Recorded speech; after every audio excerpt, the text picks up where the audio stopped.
Welcome back to Pokemon Ice. I know it's only been a week, but it feels like it's been longer.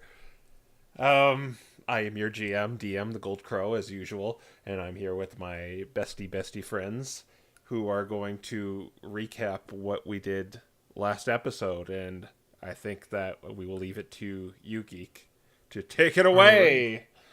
away. All right. Well, oh, I don't have a sheet of paper to do the foliage. Okay. Oh, here we go. Excerpt from Saturday, April 20th.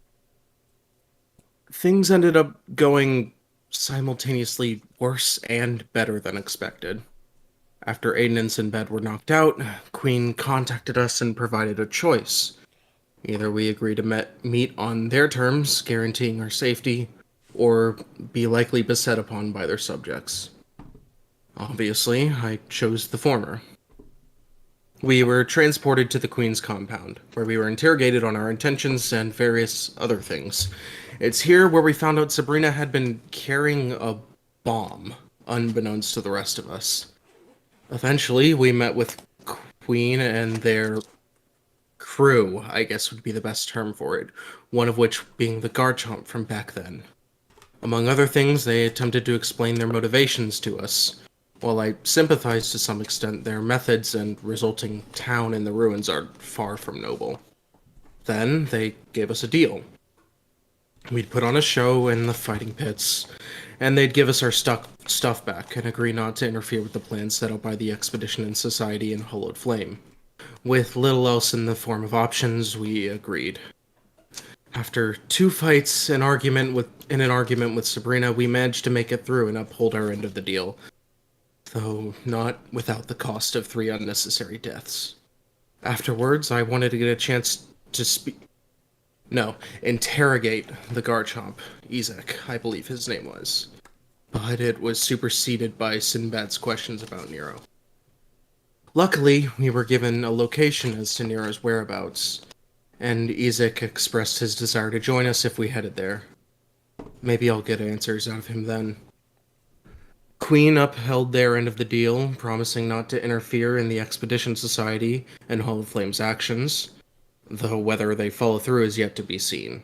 And they returned our belongings, with the exception of the bomb Sabrina had been carrying, much to her dismay at the failure of her plans to kill hundreds, if not thousands, of Pokemon with it. Today was eye-opening, to say the least. I'm not sure where to go from here. All right, yeah, take an inspiration for your recap, in character recap. All right.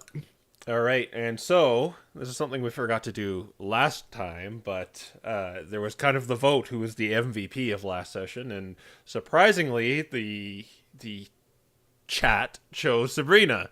They didn't clarify why, but maybe it was for the acid kill, maybe it was for the role playing argument. But in any case, Sabrina, you get 1 luck point. Unfortunately, Quill just BRB'd about Okay. 2 minutes ago. Oh. Okay. Well, Oh. is he still gone? Oh, Looks to be the case. okay. Well, in that case, we also leveled up after the fight with Big Bertha. And as usual, let's go down the list with what we got. It was a level 8, so it's mostly ability score increases. But perhaps you can justify why you got that ability score increase. So let's start with Sinbad. Oh boy. Yeah, so I initially did not plan on this. Actually, I still have my old plan written here. It is gone now. Um, Oh, so goodbye. I ended up just maxing out Sinbad's charisma to make sure he is canonically stronger than Bree. But mostly just because big numbers getting bigger 2 levels in a row was like, ooh, nice. I like that. And then I did some spell shuffling. I shuffled 2 storm spells, 1 normal spell, and picked up a new one. I Got rid of Goodberry for Fairy Fire because I'm sick of invisible boys. And also it gives us advantage, which means that it has use outside of that case as well. And then the second storm spell I shuffled out was Fabricate. I have destroyed the economy enough for this campaign, I do believe. And I exchanged it for Fire Shield, so when Nero Kona colds me, I don't die this time. The new spell I picked up was Renyul's Psychic Lance. And then I swapped out Web for Chromatic Orb for some single target damage that I was severely lacking in. All right, and yeah, yeah, you had those spell pickups. Yeah. Actually, something's worked differently with you, Aiden, since you're multi-classing, so you didn't get an ability score. Nope. Instead, I got access to Cunning Action. So there's that second rogue level. Kind of justification for that sort of thing is with where things have been going, especially as of late. Being able to think quicker on his feet is going to be important, it seems. And yeah, especially after those fight pits, that was a stressful situation. Yeah. Just duck out of combat, probably easier, as you were trying to do that last time. Yep. Are you there, Quill? I think he's dead. You're muted if you are there. I take he's not back yet. All right, Sigurd, what did you get?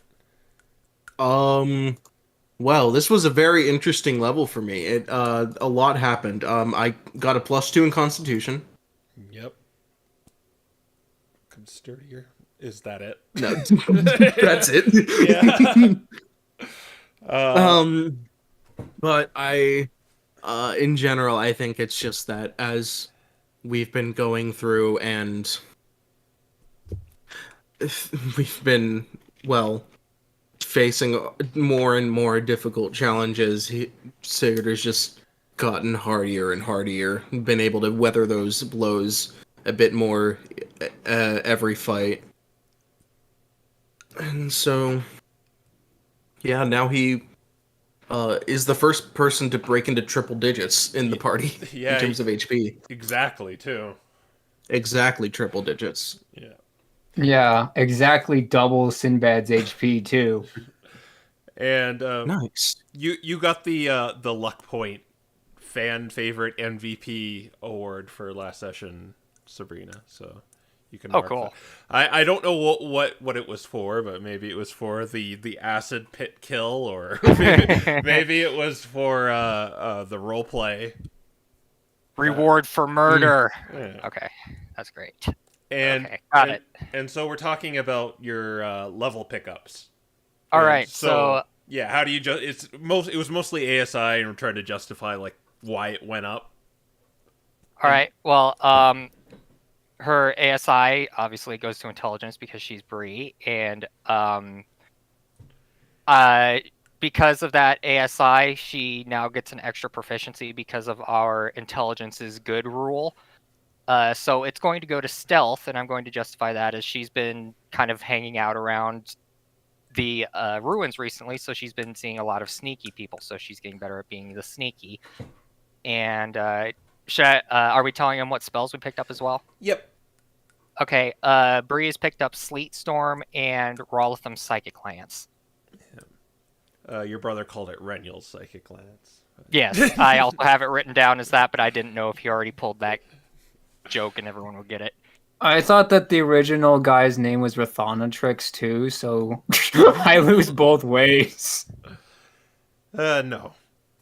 I think it's like I think that's the name of like a amethyst dragon or something. But Yeah, something like that. but in any case, you guys, for the sake, we were just trying to end the session last time because we were kind of going a little overtime. So the queen has given your stuff back, and she said there's a room prepared for you that's probably a little more cozier than the cell you were in, and her Sableye cohort is going to take you to that room. All right. Is that what you want to do? Okay. Yeah, I suppose so, if they're leading us there. Yep. Okay. And then he's going to put sacks back on your head. Okay. Oh, all right. Yeah. All right. So you're blindfolded once again, and you are led along by this Sableye. During the ascension and descending of stairs and meandering passages, you hear once again the cries of that Flygon you encountered that was screaming at the bars of a cell, asking to be let out, and he's been there for months. Sigurd is going to turn to the Sableye, who, where he presumes the Sableye is, and just says, "What did they do?" That's none of your business.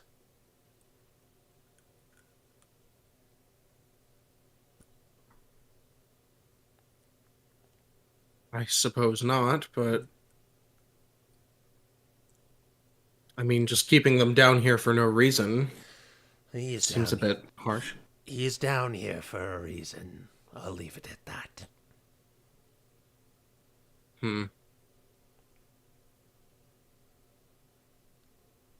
He just kind of shakes his head. He's not in the position to really do anything about that. Did he go against a deal he made against the Queen? Or with the Queen? No. But like I said, it's none of your business.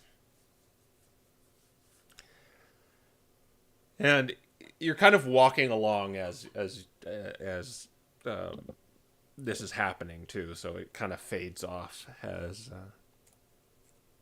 you're led to.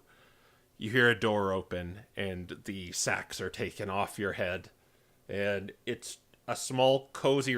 It's not very accommodating, but like the beds are they're wooden beds. They're kind of broken. It's a step. It's basically a step up from a prison cell. Lovely. Yeah. We will move you when you go to sleep. And he just kind of shuts the door on you, and you hear a click. All right, we have all of our stuff back, right? You have everything back except the bomb. Yeah. Bree's gonna put all of her, I guess I'm gonna call it a Neuro cosplay for now, back on. Yeah, you go through the bag, and your winter gear is also in there, and you have to maybe sort through them because they're all mixed up too, because they obviously didn't care what bag they put them into. That's gonna be fun. Yeah. Sinbad's just kind of like put his hand over her, or his paw over hers when she's trying to like put on some of this stuff and be like, "You should probably wait until after we've left. They're taking us back to the ruins." And an interesting thing too is all your money is still there too. Huh. Yeah, they gave us 1,000 extra bucks everything. too. Well, they did promise that everything would be there. Maybe it's all counterfeit. Or maybe we're bugged. We're already bugged, so that doesn't matter. I mean, further so. Well, if you want, I can carry the money because I'm bugged, so it doesn't matter. Does the money seem to be counterfeit? Do an investigation check. All right. Or intelligence. Intelligence. Investigation. That is the wrong chat. Just any of us. Or that want to or do if you have proficiency in forgery kits, then you can do the check too. Forgery. Oh, fun. I'm That's not me. proficient in forgery, but No, but I am. I'm like, proficiency bonus. Well, a What's your 2. dice- It what's just your kind of dice looks roll, as Jay? like, I don't know. Nice natural 1. Yeah. 20. Uh, Aiden, you kind of inspect it, kind of bite on it. Seems like it's real gold and platinum and silver and copper. It's clearly still our money. It's the same little tricks Dad would have done to check, and nothing weird. I don't know. It's just you'd think with the bunch of thieves they would have kept some of it. I mean, like she said, or like they said, they promised to return it all if we went through that.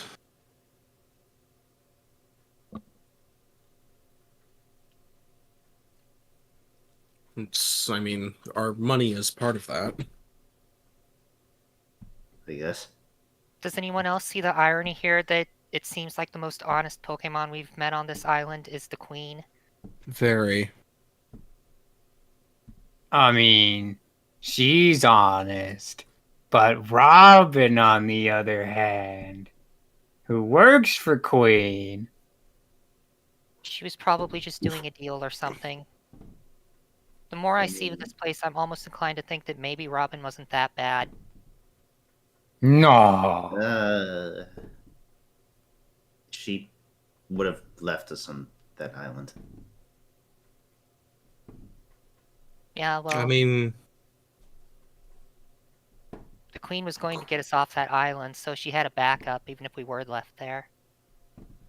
For the cost of it, is that really, to stay honest, if it's more like blackmail? And also setting us up to get found by the Hollowed Flames, and also lying about being part of the Expedition Society, and lying about, oh no, where'd that magic box I had go? And oh no, looks like your scales have gone too. How weird is that? Okay, maybe you have a point. Still don't like the Hmm. idea that the Queen would be the most honest, given, well, I last few mean, days. there's plenty of things that she has to not say and not reveal, but that's pretty much the same thing the Hollowed Flames do. The only difference is that she doesn't lie, and if you call her out on it, she'll be like, yeah, so what? Hmm. Honestly, she probably finds it interesting if anyone can find her in a lie, because she's probably really good at keeping her lies consistent until they become true.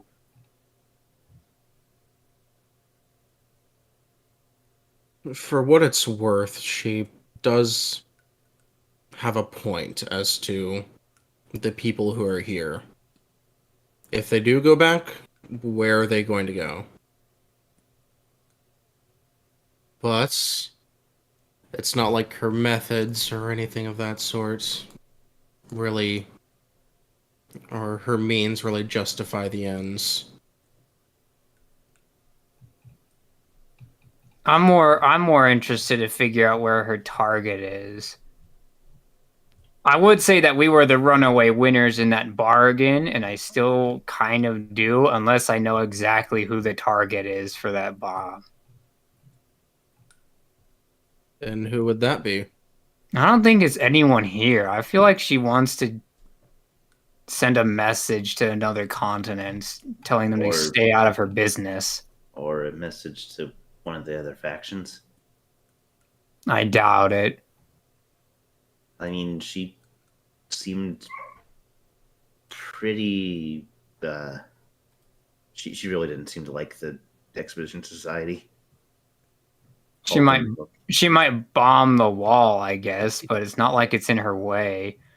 And the other thing is, even though she says she hates them, they're a paying customer to her. That was the MDR. The MDRA is too, but do not forget, every single ruin out here, any random trinket, the expedition society pays for. And I can't imagine that she would just let that go so easily. What else is she going to use those things for? Nothing.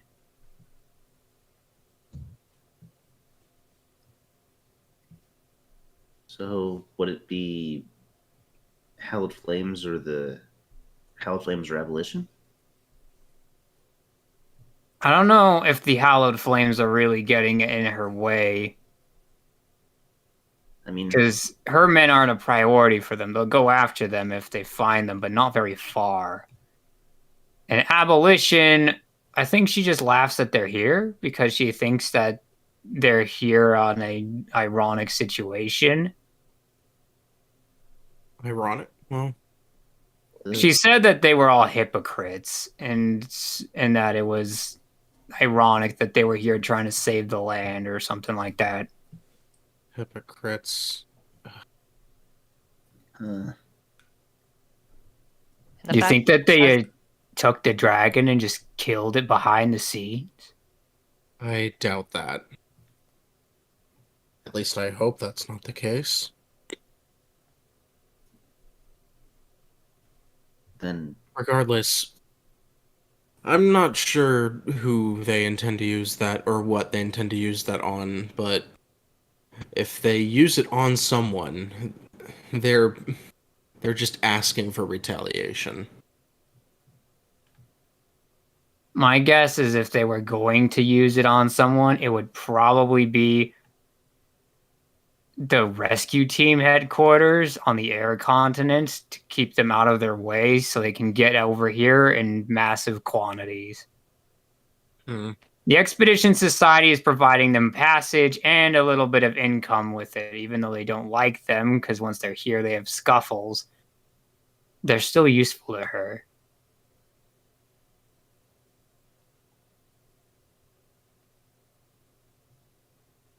but also I don't know, she very specifically talked about how they were extorting, or at least what the toll costs. she'll probably keep them around until they're no longer useful to her. Yeah, again, even though they're paying, they have a high toll, I don't think a single person in this entire complex has paid it once anyway. Yeah, we could just as easily fly over the wall every time we need to go past it. Apollo probably wouldn't like it, but we could. It's not really any sort of it's barely an inconvenience, honestly. Hmm. Well, if we keep bringing things back for him, yes.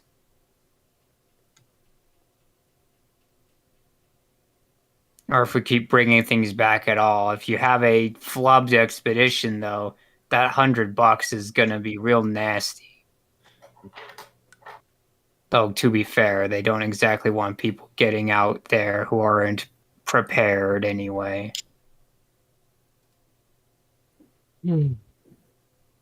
Which seems to be less and less Pokemon, given how many have left.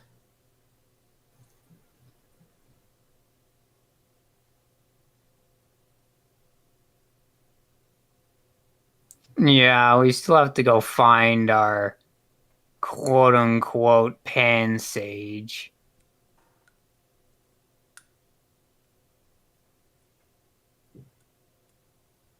And He is the reason for that, and I can't help but assume that's because he didn't want more people coming.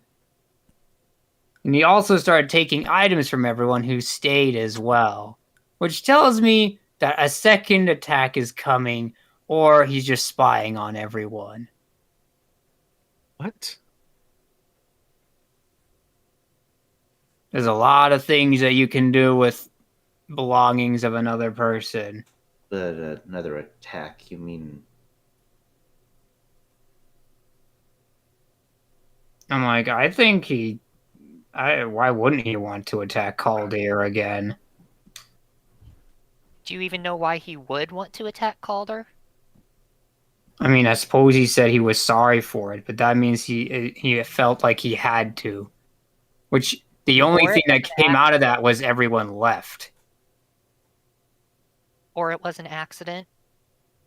You probably should have asked him about that. I didn't know until he was already gone. Uh, the circumstances around all this are still weird. I don't think that he's up to anything good. And I don't think you can accidentally summon a bunch of Heliolisks from the Thunder Plane or Lightning Plane, whatever it's called. No, wait. Oh, sorry. Well, I suppose Okay. I could have done it, but he took credit for it, so. What did they say? Orthonatrix, he just said sorry for destroying Caldeir. At least that's what Jameson said. That's And that was it? That's all I've heard. Well, it's mostly speculation with him anyway until we get the chance to talk to him. You said also that he said Sabrina killed him in a dream. Yeah. Although, Spring's getting pretty good at that these days. She Hmm. just kind of looks at him deadpan, but doesn't really say anything besides just kind of looking at the ground.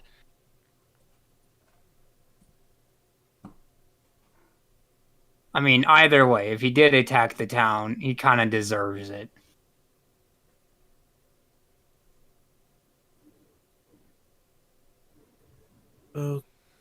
Okay. They. Never mind. Yeah, maybe we should try and find them again, if at all possible. But I don't think we're gonna be doing much else, well, tonight.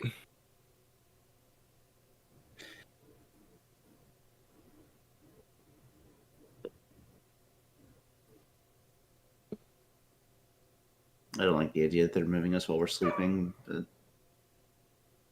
Oh, Oh, come yeah, on! It's like a palanquin. Like you literally other people are carrying you while you're sitting in a big heavy object. Isn't that cool, Aiden? Hmm. I'm going to be asleep the whole time. It'll probably just be the same as before. Hopefully, at least. Eh. There's not much to do about it. The door's locked, right? If you're gonna go over, are you gonna go over and check the door?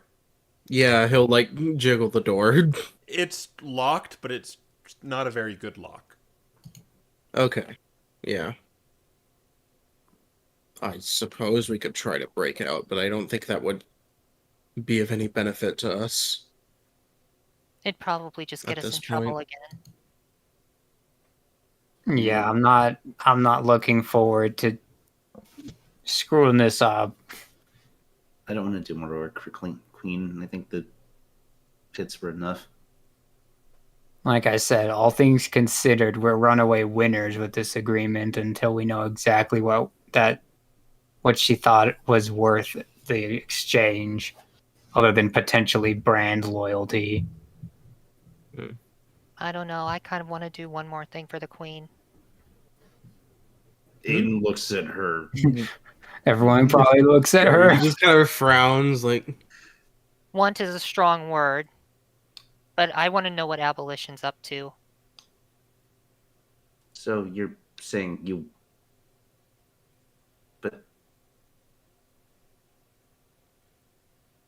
You're I don't know. saying What? you're saying you want to work with bandits. No, I'm saying I want information about abolition.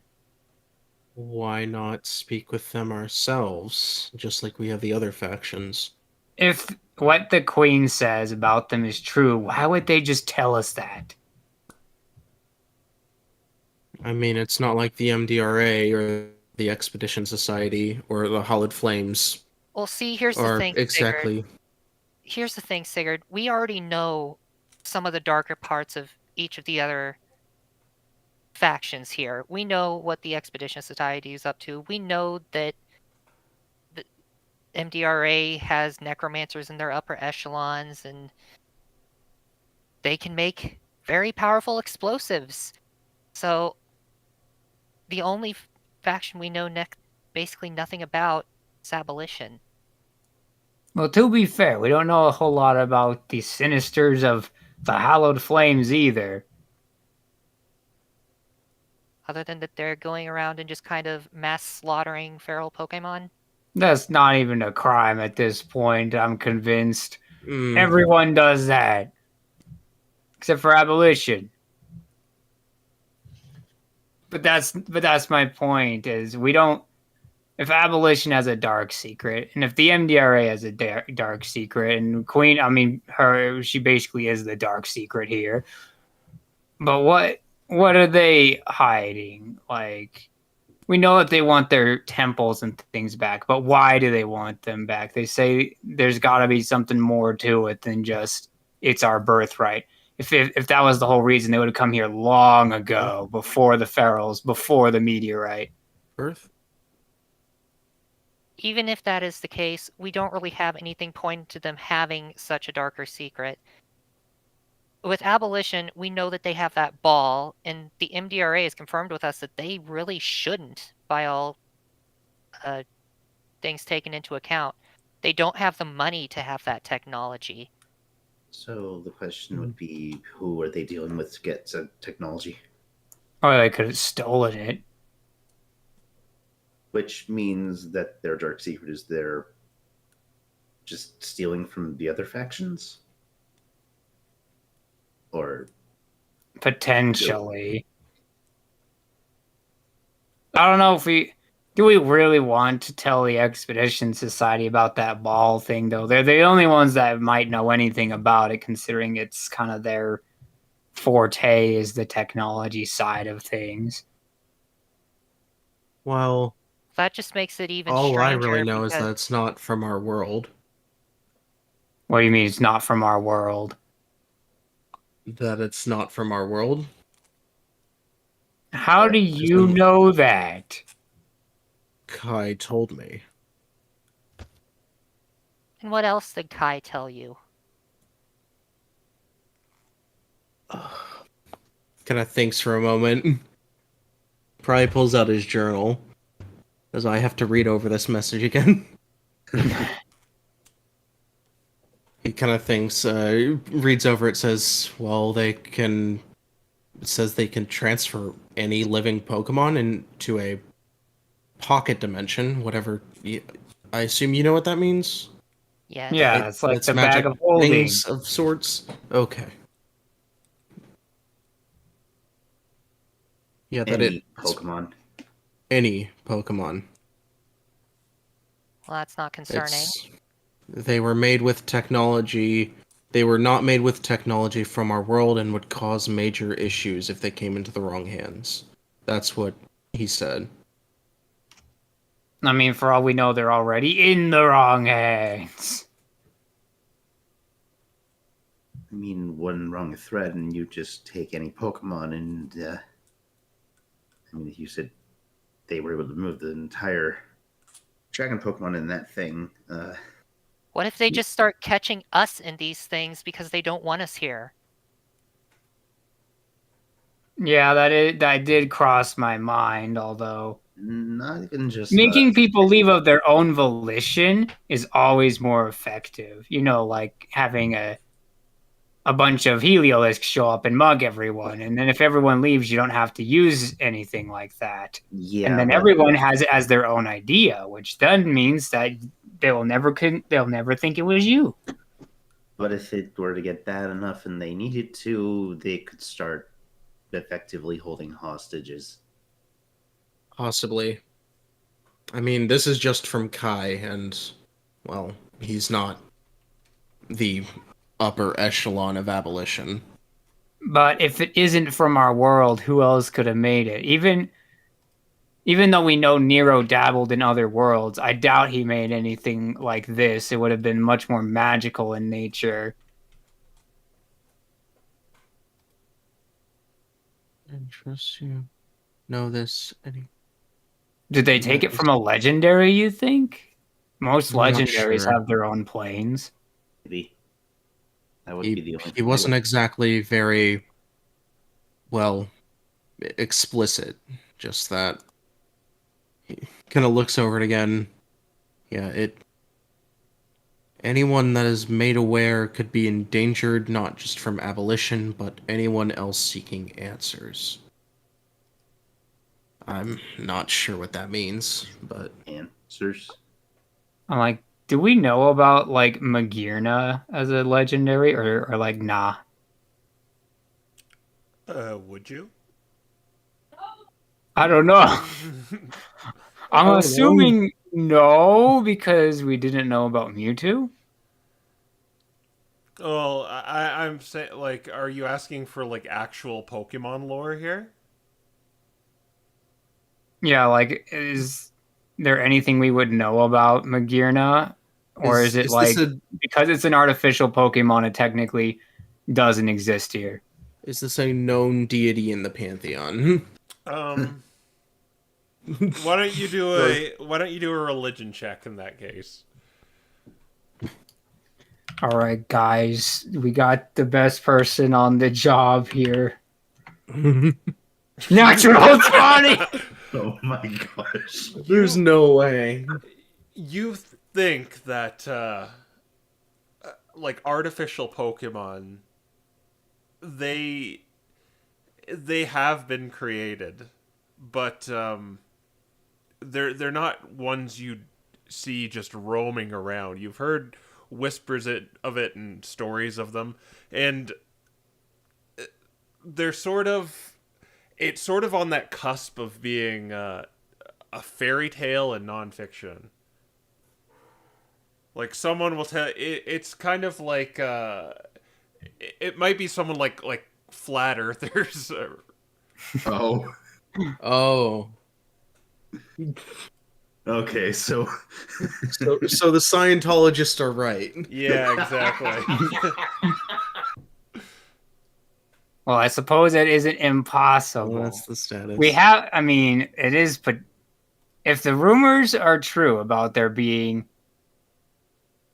like created legendary Pokemon, in theory, this is the device that they use to move them around without getting spotted, assuming they were made by regular people and not the other legendaries.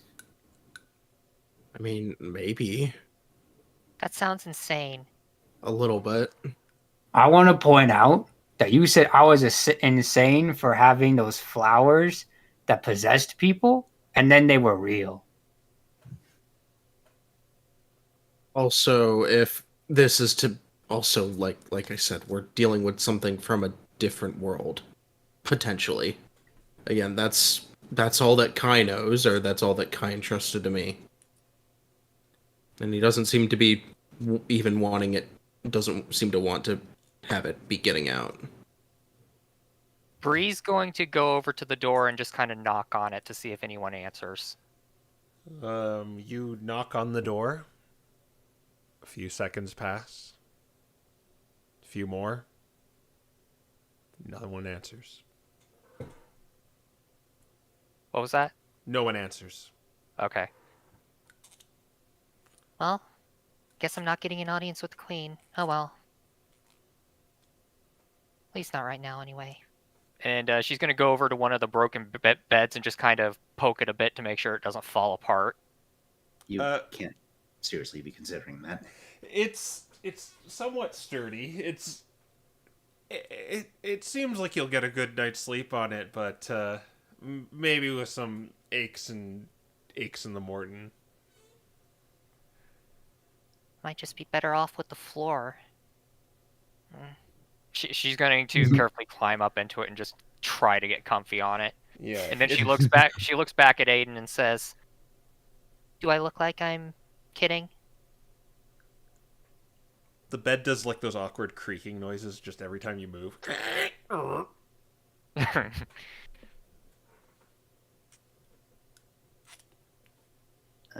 don't know if we want to trust any deals with the Queen. She seems like the kind of Pokemon to find ways to get she'll. information through ways we don't want to do. Oh, definitely. But at least we know that if she says she's not stabbing you in the back, she's not stabbing you in the back. It would ruin her whole business model. The thing about trying to make a deal is that a deal doesn't have to be made. Both sides can just walk away if they don't want it. But if you can come to an agreement, well, there you go.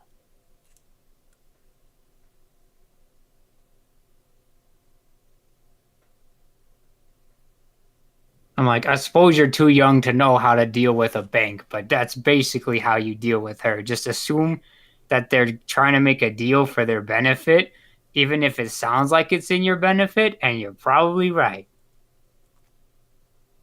So the best deal is no deal. Maybe. Like I said, for now we seem to be the runaway winners on this one. For now. For now. Don't feel like winner. Well, imagine how much less of a winner you would have felt if our gear wasn't part of the deal.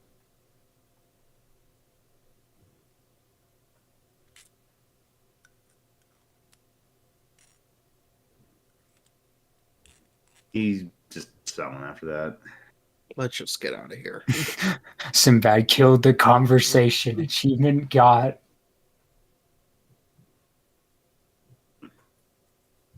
Are you retiring then? Don't believe there's anything else that we want to discuss. All right. Yeah. So you find it, like, despite how slightly uncomfortable these beds are, you find it pretty easy to go to bed after the harrowing day in the pits. And you let sleep take you. Except for you, Sabrina.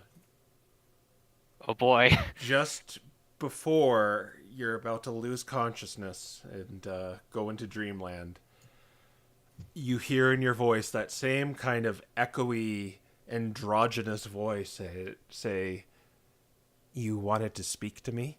And it does not sound like the queen you spoke to in the audience chamber. This voice sounds very different. It sounds exactly like how she has communicated with you thus so far telepathically, but she sounded different when you were in that audience chamber. All right. Yeah, I did. I want to see if there's some way that I could get information about abolition from you. Oh, want to strike up another deal, do you? I suppose you could say that, but I let told me just... I Go told on. you everyone has a price, and I guess I was right.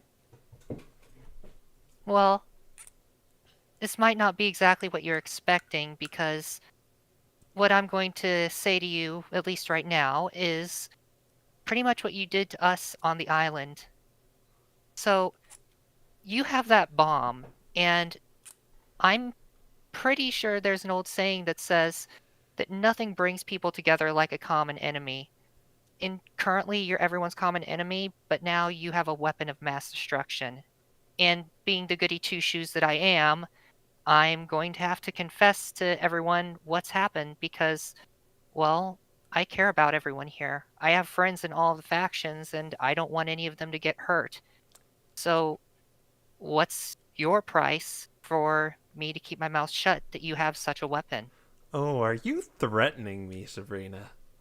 No, I'm giving you an offer. Well, personally, I welcome you telling everyone I have this. That's fair enough. But here's a little bit of interest I promised you. I told you they're all schemers, Sabrina, and I'll prove it. Ask any of your other buddies you think you're chummy with right now. Ask them about the Ring of Winter. They all know about it. Since day one, in fact. And even little truthful, pious Loki knows about it, but never told you. And even though you've been doing dirty work for all these people, putting your life on the line, sending you here to negotiate with me, they never trusted you enough to tell you. I said you would be a fool to trust me. But trust doesn't matter when facts are involved. And right now I'm spitting facts.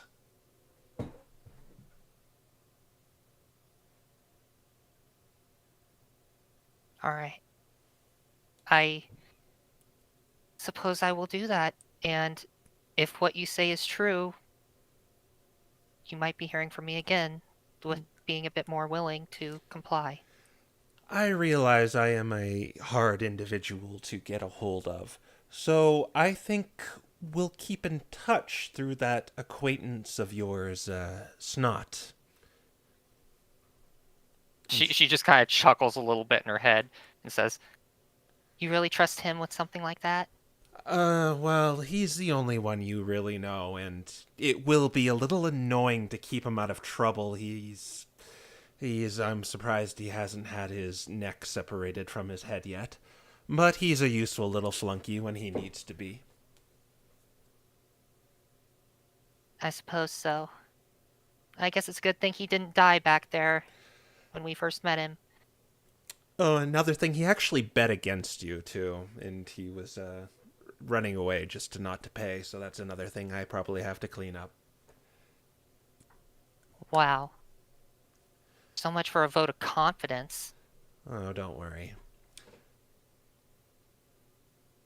Here's another little nugget, Sabrina, I feel like sharing with you. I told you that everyone has a price. Well, that's only half of my philosophy. Everyone has a price, but everyone also has a weakness. And you have to learn to take any advantage you can when you play the game. And I'll admit, you have a pretty fortified mind. Because Thought Stealer could only pry surface-level thoughts from you, unlike your friends. And I couldn't find your weakness. Well, that is, I already knew it. And I don't need any mind reading to know what it is, because you bear your weakness for all to see. She's completely silent. You're power hungry. Chip on the shoulder. Desperate to prove yourself. You became even more irrational than, your brother. When I took everything away from you. And when your power was taken away from you, well, I saw how you crumble, wither, and break.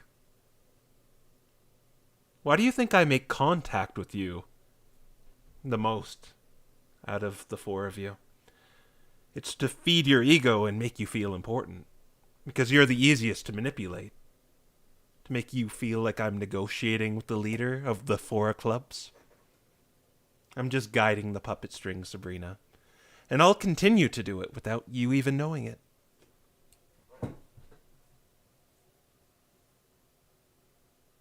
Sabrina just kind of starts crying in her bed. Good night.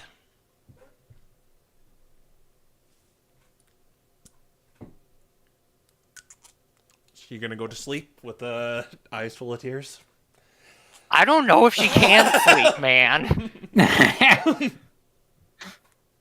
Make a Constitution saving throw. Can you sleep? Well, I'll leave it up to you whether you get to sleep or not. Yeah, I'll just say she cries herself to sleep. Okay.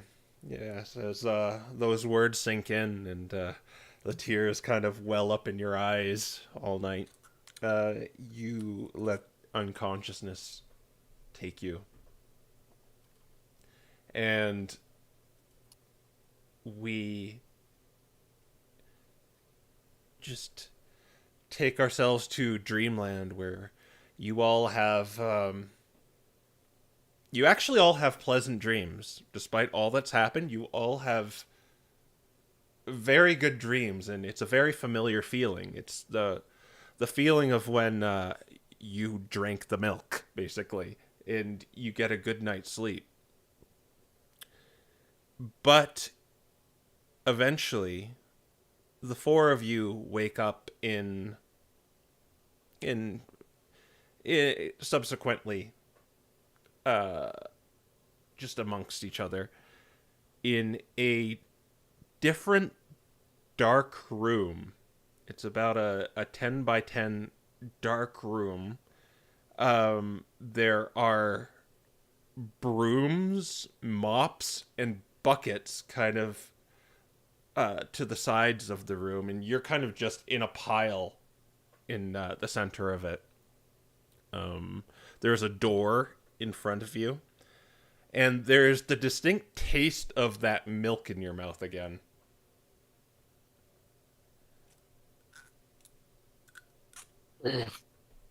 What the? Bree doesn't Oh. question it. Well, that's a interesting place to start.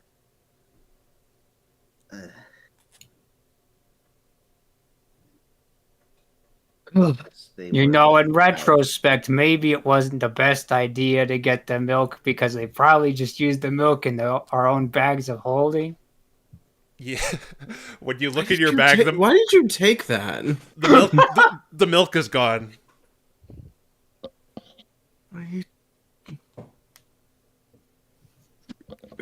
I heard Moo Moo milk was good for you. I was lied to. I mean, it is, but I suppose it can also poison you.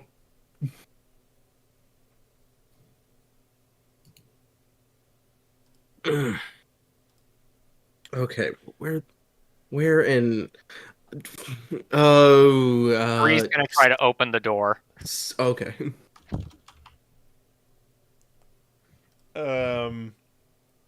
You're gonna open the door. Yeah.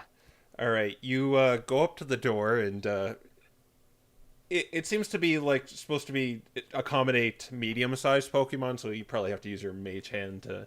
Yeah, which that's basically exactly what I was gonna do. Mage hand it.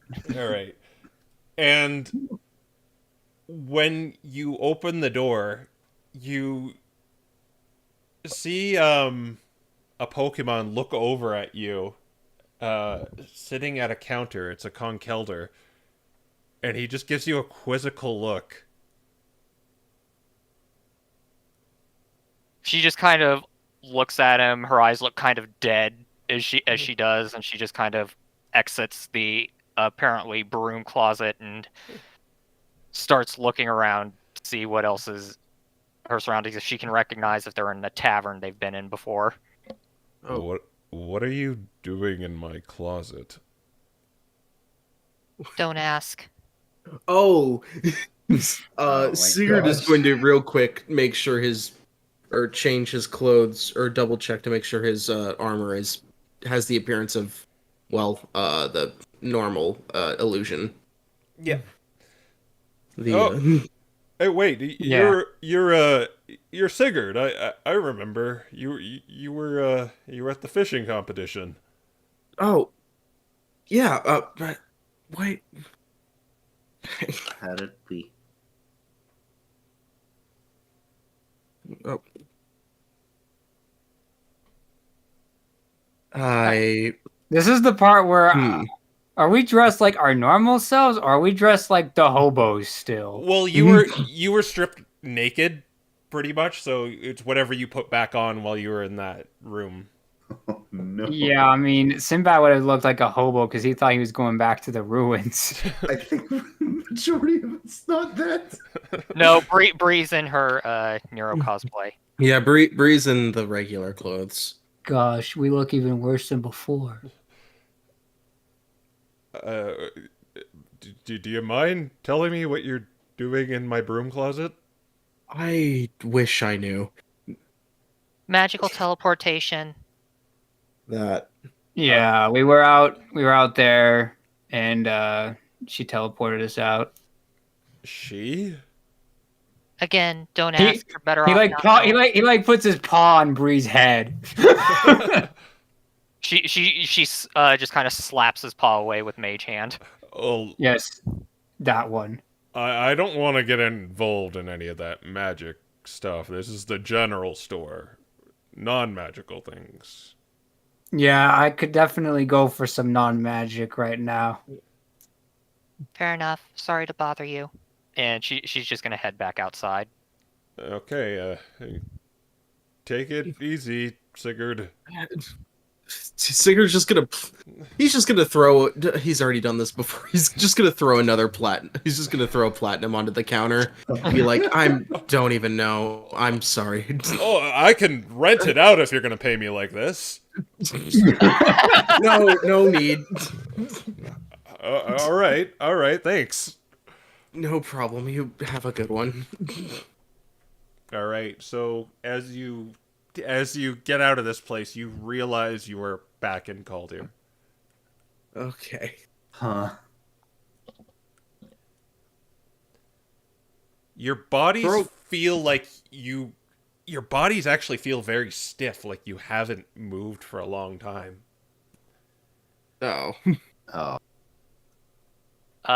Bree's heading right for Expedition Society headquarters. Not headquarters. The one in Calder. Yeah. All I'm like, Sinbad's probably gonna get normal clothes on. Yeah. Go back to the house and transform first. Aiden's gonna do the same. All right.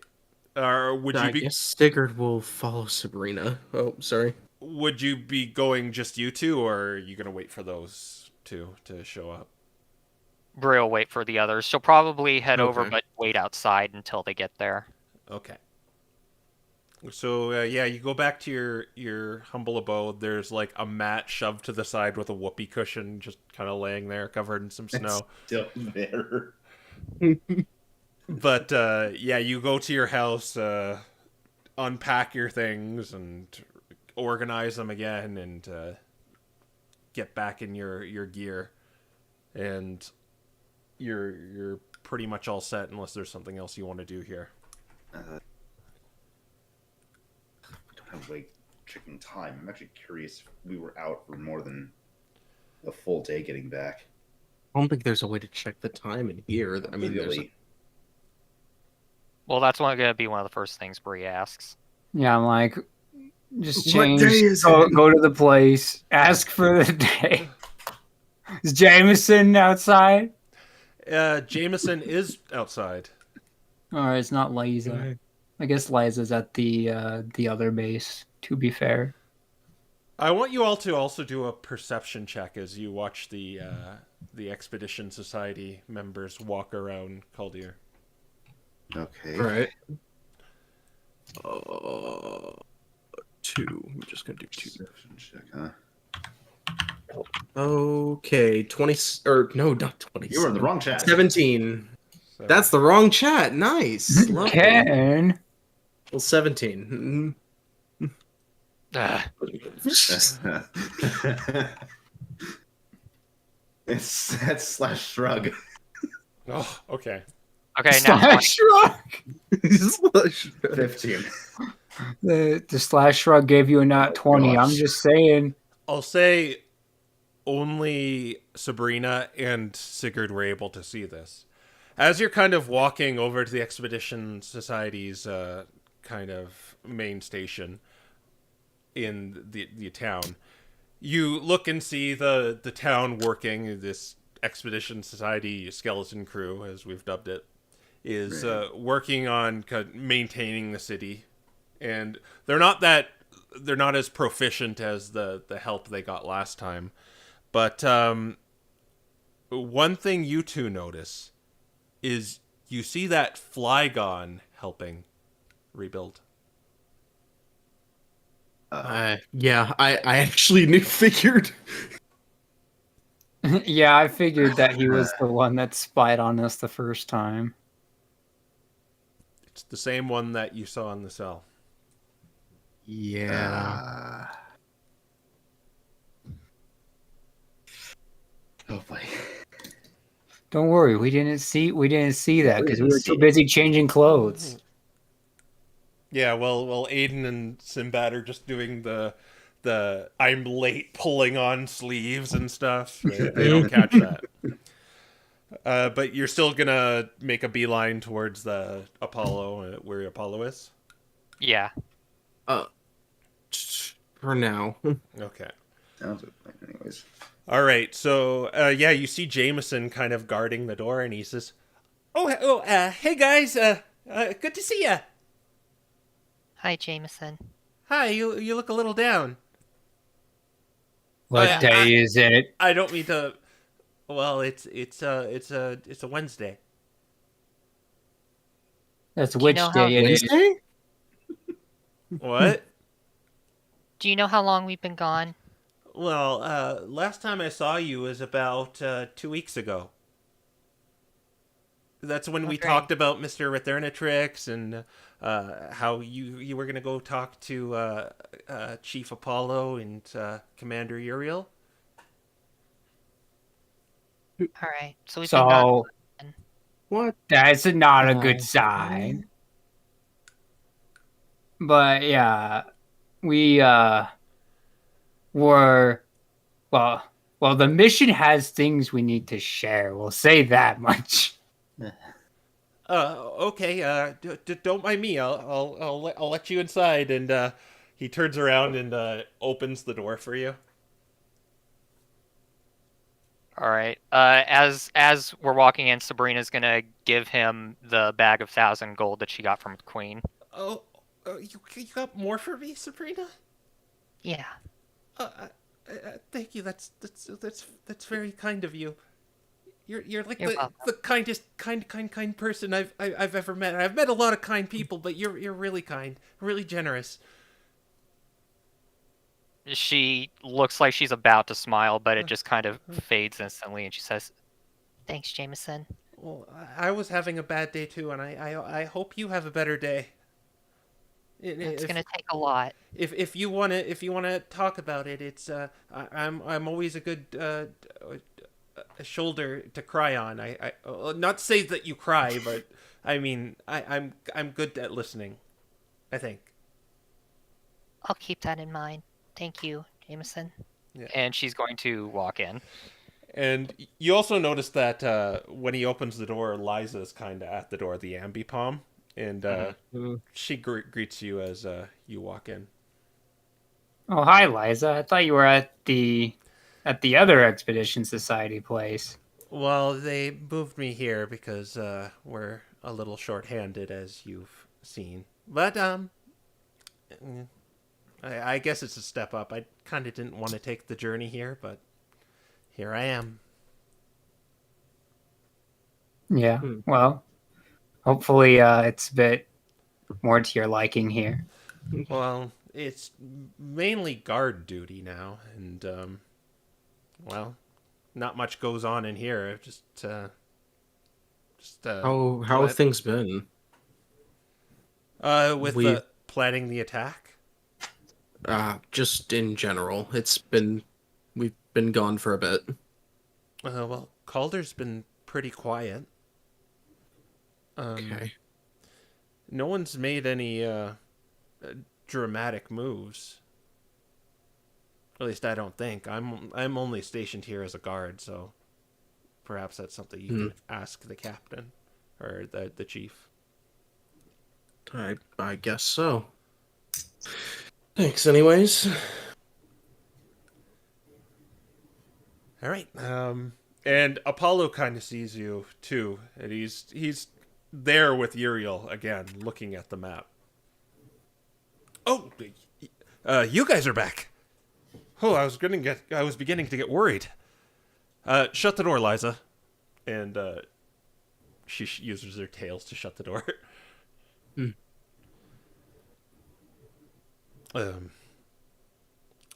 How did it go? Well, we got good news and we got bad news. Which one do you want? Let's start off with the good news first, since All right. Well, the good news is the Queen will not be thwarting or interfering with this operation. and what did you have to do? Well, we killed the champion. we beat up a bunch of her guys, but she did.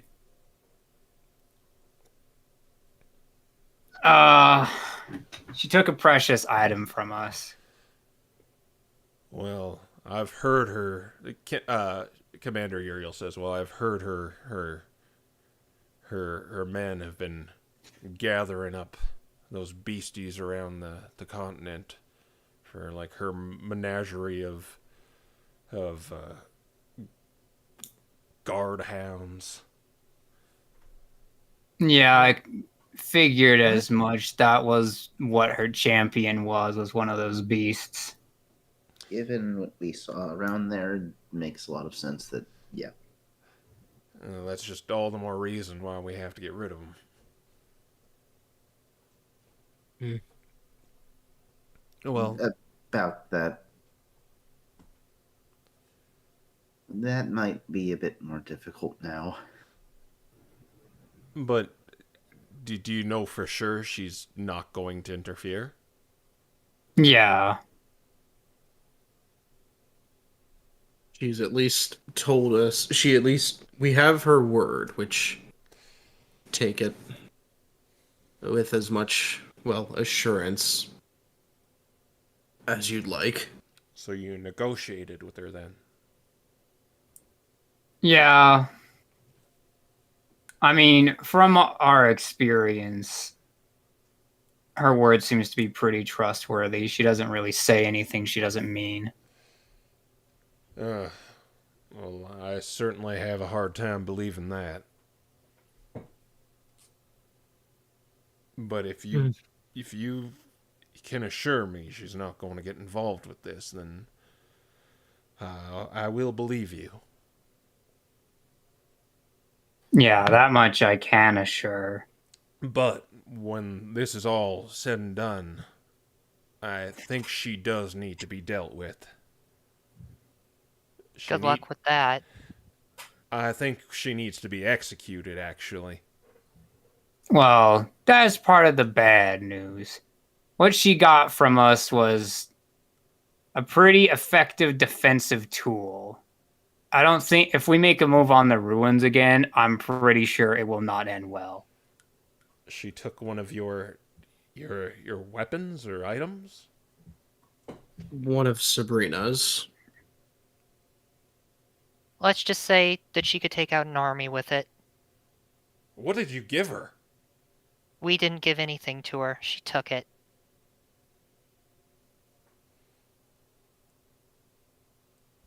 Suffice it to say, our first attempt at contact with her did not end well with us, and we ended up having to make a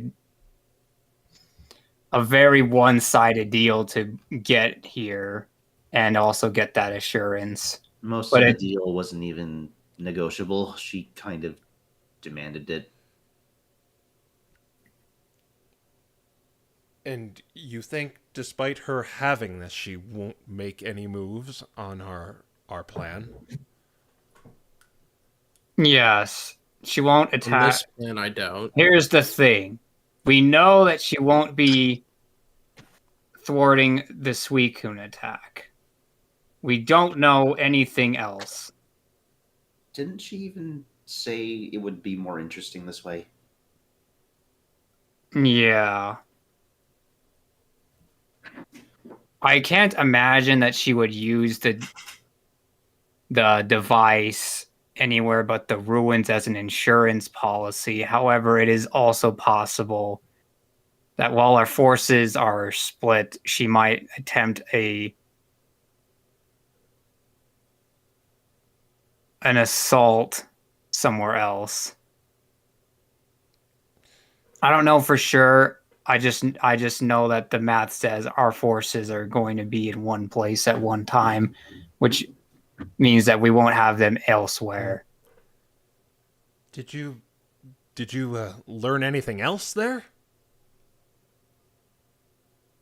As to where the actual location of where she is, no. She was pretty thorough in keeping that information from us. But In fact, we don't even know how she got us back here at all. But I mean, did you learn anything else while you were in this arena of hers?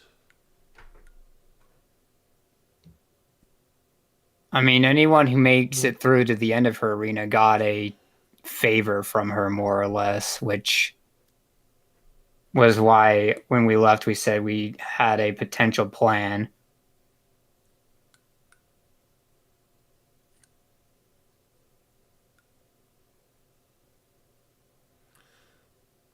Well, if you didn't learn anything else, I think we could carry through with the next stage of our assault on the gate. Mm.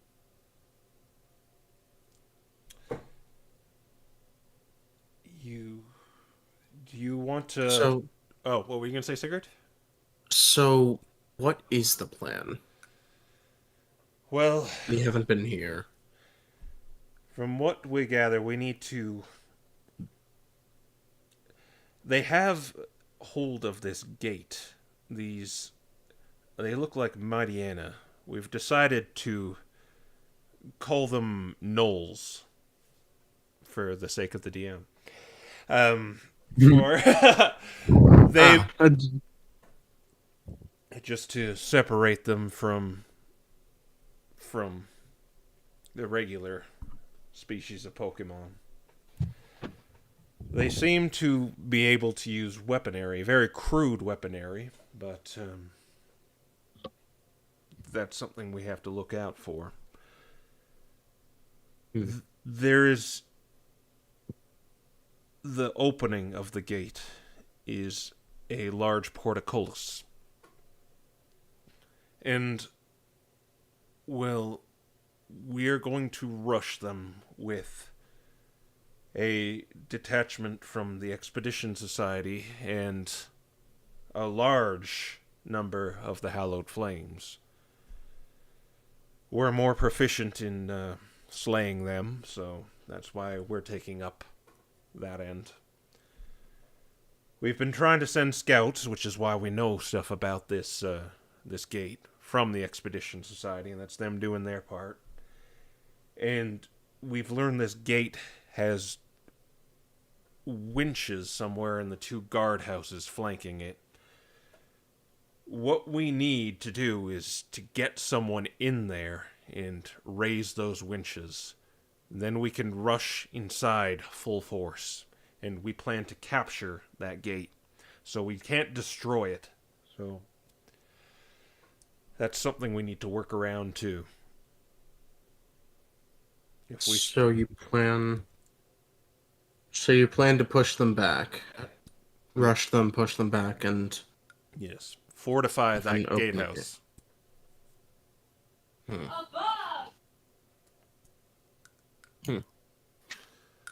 don't worry. Huh. All right then. We were wondering if you might have any ideas you want to take up this strike force to open the gate. It'll be very time sensitive. We can only hold them off for only so long.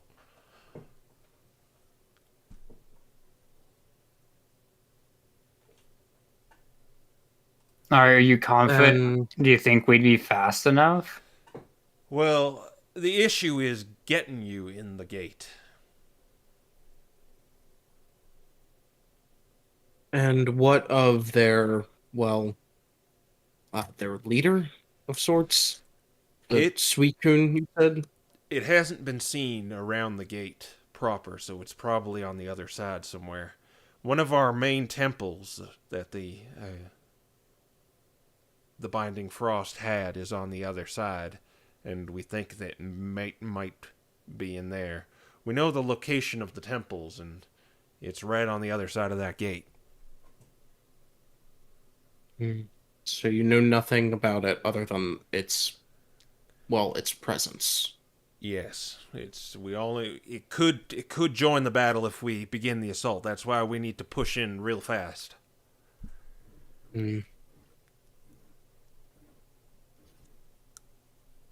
So if all of our forces get through the gate, we can close the gate and then only have one opponent. Exactly. Well, there might be more of them on the other side. Yeah, it probably would have a few nearby it, but significantly less. The two towers, the guardhouses that keep the winches, are about 60 feet tall and 10 feet in diameter. So there's probably multiple levels to them. I'd wager about 4.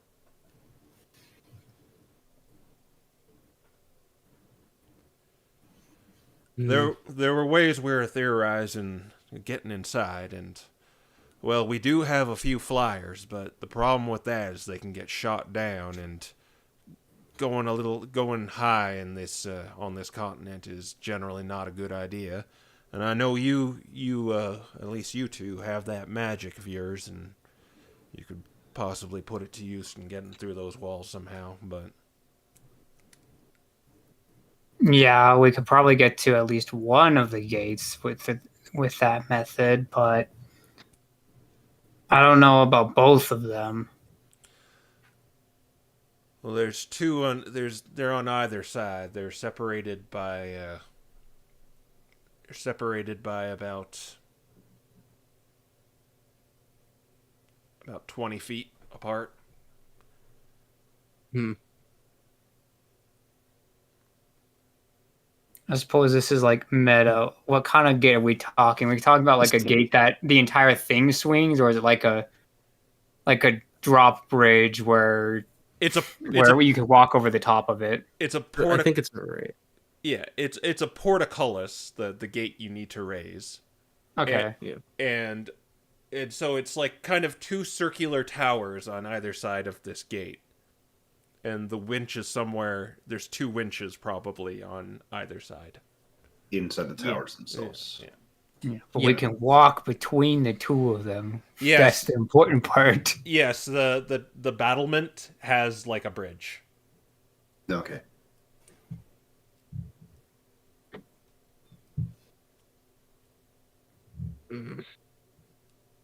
So we could get in. Okay. Well, Well, first of all, I'll ask you Oh. if you want to be part of the strike team. I'd rather be part of it than stand by, Yeah. Well, do what I can. we at the Expedition Society, we don't really have the skill level to stand up to kind of those gnolls. But the commander, on the other hand, faces the problem of, well, I'm the sort of guy who usually we speak with our weapons. We're not really good at infiltrating and doing anything else. We can hold them off for as long as we can while you raise the gate. I could have a few ways of getting us in there, but I can spare a few flyers to get you in there, but it might be dicey getting you over the gate. And I mean, we could Are there- we could just dimension door, right, Bree? I could, yes. But consider this too: the winch and how large the portcullis is going to require a bit of strength. Give me back the badge and I can take care of one of them myself. Are you sure you don't want me to hold on to it, Sabrina? Well, you'll be there. I can give it back to you once I'm done with it, can't I? Yeah, it's just you said it made you a target of those individuals you were facing. Will you have it with you when you're there? I mean, I've kept it, and I will keep it on my person for as long as you need me to. Well, then, it's going to make you a target if you keep it. Yeah, we might as well split. If they get involved, we can split their forces too. The difference is, though, is I'm pretty well guarded while you are on the front lines. I mean, I'm not trying to strong arm it from you or anything, but if you want it back, I'll give it back to you. Well, its capabilities will make us able to not have to worry about needing more than Sigurd to open both winches. How about this? Just give it back to me before we execute this plan. Very well. I'll tune to it. We'll get it done. I'll give it back. Sound good? Sounds good.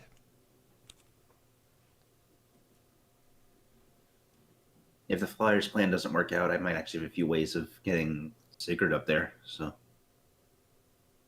Yeah. What would that be? a few inventions of my own. Oh, Yeah, just put down a bunch of blocks of wood and have him hookshot his way up. Yeah. You're looking at about 60 feet to the top of these top of the battlements. Something vortex warp. uh, But keep in mind, if you're going by ground, you're going to have to deal with an awful lot of those of the gnolls. right. And after the gates are open, do you plan to just push on through? We're going to push on through and seize the guardhouse, and we'll seize any that you're inevitably probably going to face inside there. Mm, And then we'll make a push for the temple if we don't fight that Suicune. mm.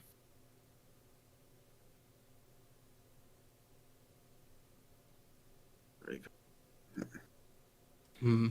Think normal Suicune would want to take out his doppelganger. Do you have a way of contacting them? Fair enough.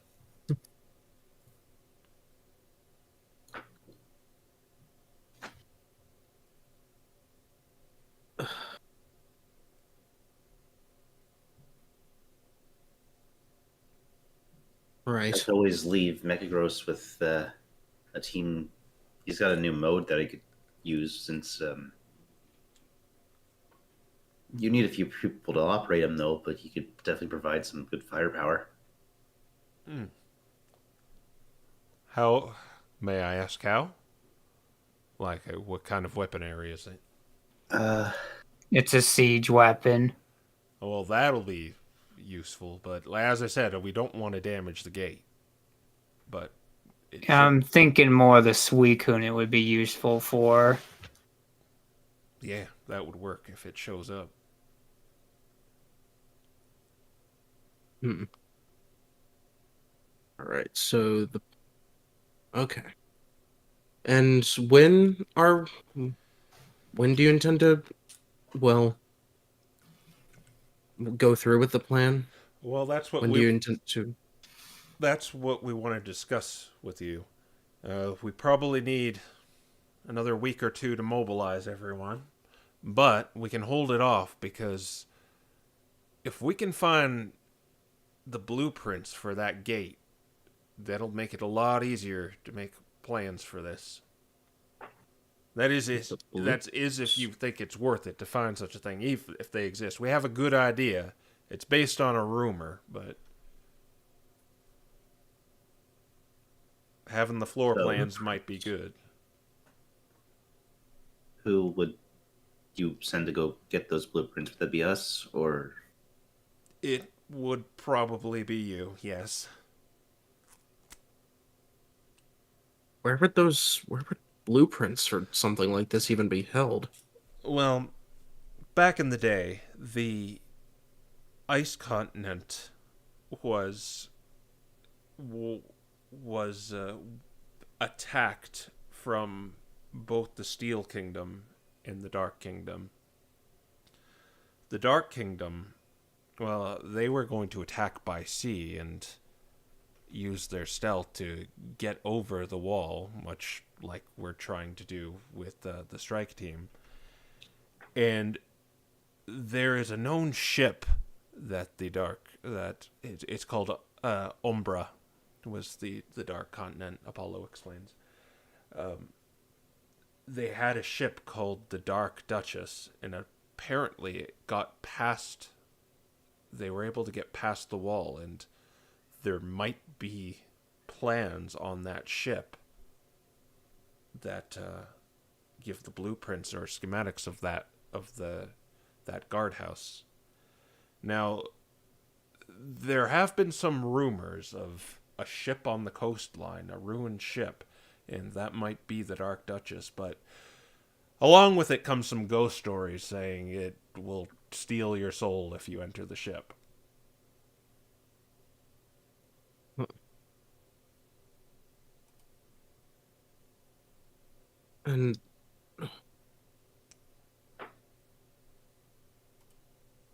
And where is this exactly? You said it got past the wall? Well, it got to the coastline, and apparently the crew got over the wall. And if I can bring you to your map, there are... how do I switch the map? Oh, okay, there. That's how I do it. I was having a brain fart there. It does not exist. There are no other maps in this game.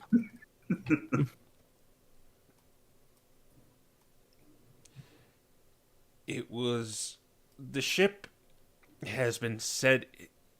It's said to be a ghost ship, but I don't really believe in those things, and it's been sighted near the ruins, right there. Apparently, allegedly. And close to Mount Prometheus. These two. Down by the ruins and close to Mount Prometheus. They're so big. Mm-hmm. Could Shrink. Well, there's... I don't know how credible these sources are, but if you can find that ship, there might be plans on there. It seems as if it moved. Where did you get these sightings from? Some of the other members of the Expedition Society. Hmm. And we have a lot, and tall tales come, but the Dark Duchess is a known ship. And, well, they described it, but I don't really believe in ghost stories like that. Huh. So it seems peculiar. Well, considering we've seen the meteorite raise the dead once before,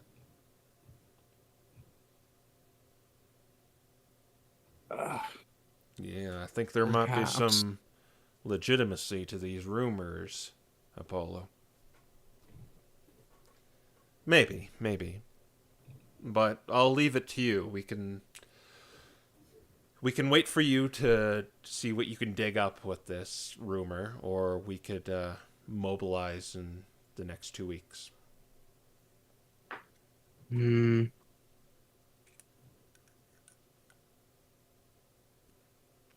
There also is I another suppose- problem, too. Oh? You say the Queen's not getting interfered, but do you think the MDRA is going to get involved somehow? that would, one, depend on them knowing, and two, how would they interfere? We know that the Queen would just try to mess the attack up, but I don't know if the MDRA would have any reason to attack. Well, they don't want us getting closer to their tower or the meteor, so they have a lot of reasons to attack. I'm not sure what interfering with, well, I'm not sure what getting rid of a roadblock that has kept most of us outside of the eastern side of the continent would do, how that would benefit the MDRA in stopping. Yes, if I'm being honest, Commander, I think they'd probably want us to do this. I mean, they'll either way it works out for them. Either we fail and, well, let's hope it doesn't come to that, or we break through and they have an easier time getting to their tower. But we certainly won't allow that, will we? No, we won't. So part of the plan is keeping the MDRA out after we hold the gate. Well, the way I see it is we're the ones putting our lives on the line, pushing forward so much. Why should they reap benefits from it? I mean, you could ask them if they want to help.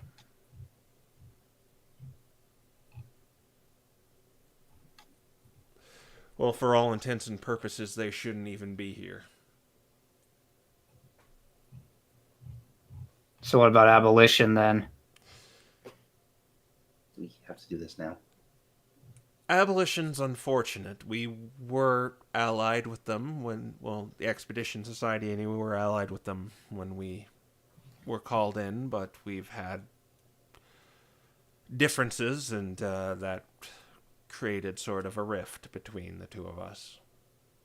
I'm sure they'd see the benefit from this and would probably be willing to help. It's just that, well, No, they would want that Suicune alive. well, exactly. I don't believe they would really appreciate any sort of, well, violent conflict. Yeah. Neither do I, to be frank. My question's more the fact of, do you intend to keep them out of the gate as well? Well, if we can broker and patch up our alliance with Abolition, possibly. But they're probably not... And I mean no offense to this, Commander Uriel. They probably do not like that we're working with you right now. No offense taken. I understand. Well, I'm sure they'd be more than willing to help as long as, well, the assault was less intent on killing, Well, rather strictly pushing back. And there's gonna be bloodshed, Sigurd. I don't know what to tell you, but we're not gonna break through that gate just holding hands and singing Kumbaya. I'm very well aware of that. That's why I'm here, because I want to make sure that happens less. And But Abolition is very much opposed to... Like, I don't know what they expect us to do if that's not the answer to it.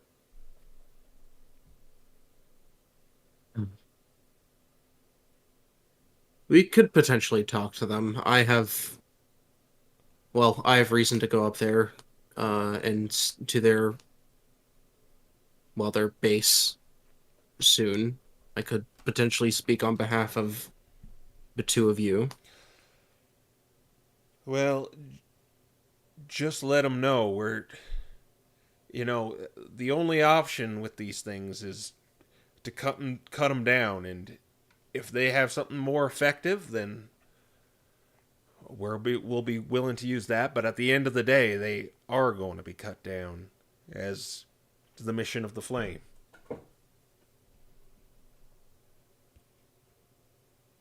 Bree just kind of looks at Sigurd out of the corner of her eye. I'll see what I can do.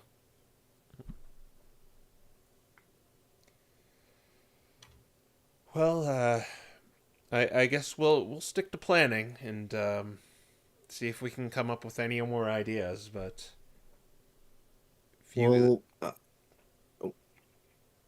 if we can manage to find anything about that ship, we'll let you know, and if we can pursue that. But if not, then I don't see any reason why not to go forward. Mm-hmm. Same with Abolition. If we can manage to find some common ground, we'll see. We're still getting the gear for everything is still a little difficult because of the shortage of hands on deck. I've still got many explorers who should be out there, well, exploring, working on the town right now. So that's why you don't have to rush it, is what I'm saying.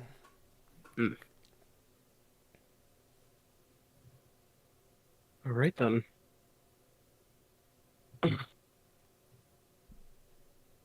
of looks to the rest of the group to see if they have any questions, comments, concerns.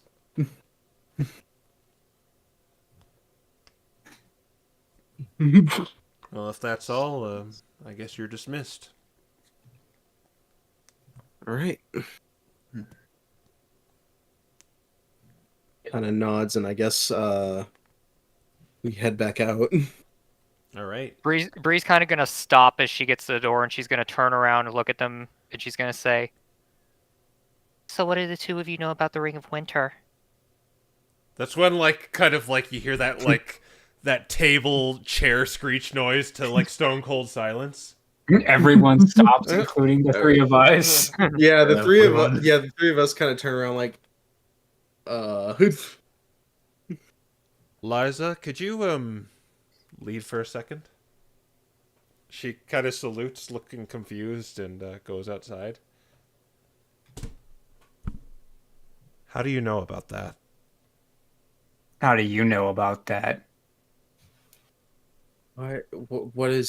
what's so secretive about it? Why did the room get so quiet? That's strictly confidential information.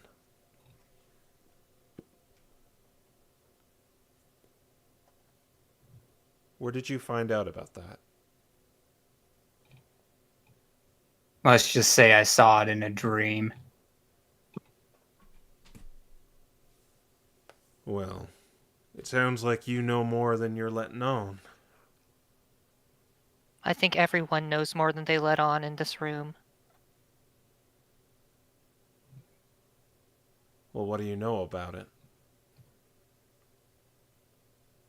Just some of the basics of what it can do, how powerful it is, who has it. If I recall right, it has the ability to summon ice creatures that attack people. You know, potentially people carrying the seals of Haverigal, because this ring may have been made by Haverigal. And you didn't tell us about it. The Ring of Winter is the most likely cause of the fire curse. And Bree just kind of nods. it's on a need-to-know basis, so no one goes searching for such a powerful magic item.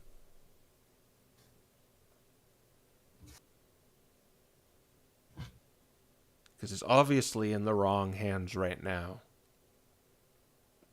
You could say that again. Like, could you imagine if some weak-willed individual got their hands on it? It would Oh, be- I doubt he's weak-willed, but I don't think that makes it any better that he has it. I'd argue it makes it worse. Let me clarify something here. That we know about the Ring of Winter. You say you know who has it. She nods. Mhm. And who might that be? Yeah, who might that be? Nero. I saw him with it in a dream. And I had that dream the same day that Kaldir was attacked by the Heliolisk, which peculiarly came from that plane we went to that I think Brunhilde told you about with the mirror. Yeah. And after destroying one of his clones there, he It was the attacks same- the place we were living, and I see him in a dream right before it happens. he's A little coincidental, don't you think? Excuse me, who's Nero? Says Apollo. He's a he's a mage from the ancient times. Tried to usurp the legendary Pokemon. And what's he doing alive? If he has the Ring of Winter, that's how. Bree just kind of raises one of her eyebrows and says, "He's a Ninetales. They live for a really long time." I was.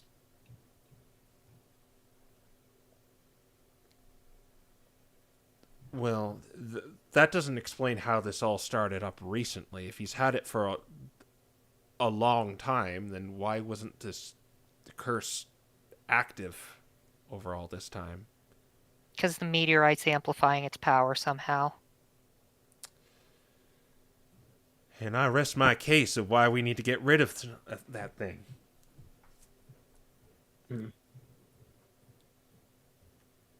Or we could remove Nero.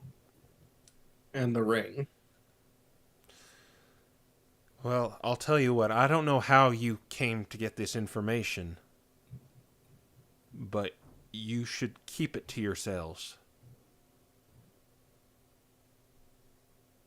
I don't really know I'm if pretty sure everyone knows it. Sorry, Bree. Yeah, whatever. I'm pretty sure everyone knows about it. At least all of the factions know about it. I'll tell you that the Sacred Flames know about it, and we see it as our duty to get rid of such a horrible artifact. Yes, but most of the Expedition Society doesn't know about it.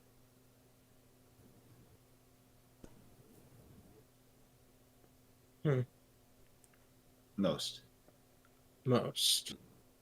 Well, I suppose that makes sense. the Commander Yellow knows about it, and I know about it, and many of the members of the Water Continent branch know about it, but that's what we're trying to keep it as. We don't want some overzealous adventurer getting their hands on that, or attempting to get their hands on that. It'd be suicide to even try at this point. Well, I know for a fact that the MDRA knows about it because there's no way a magical artifact that powerful would have escaped their know. I have no doubt that they know. And by the same coin, I think abolition knows. But I want to ask you a question, Sinbad. We seek to destroy such a thing. What do you think they want to do with it? I'm not entirely sure what the MDRA would want to do with it. They don't. Some of them, I'm sure, would like to keep it. Others maybe study it at a distance. Maybe some would even want to destroy it. They seem divided. Well, exactly. It should be destroyed. No ifs, ands, or buts. I think we can all agree on that. Yeah. And so that's another reason why we can't let them press on and get their hands on it.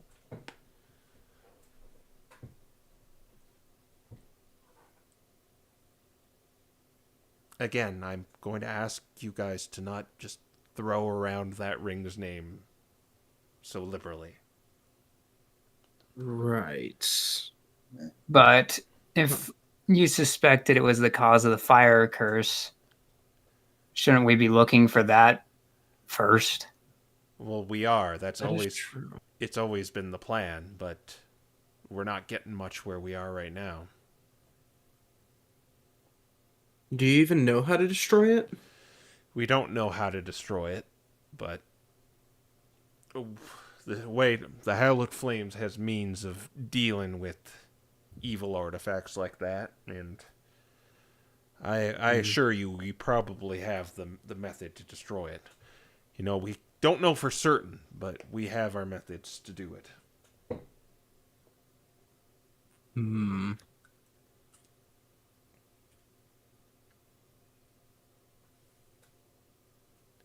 Well, we're not going to tell anyone about it. I was just asking you two specifically. Okay. Good. You know what? Random character question, Crow. Hmm? Oh, alarm. Sorry, that's mine.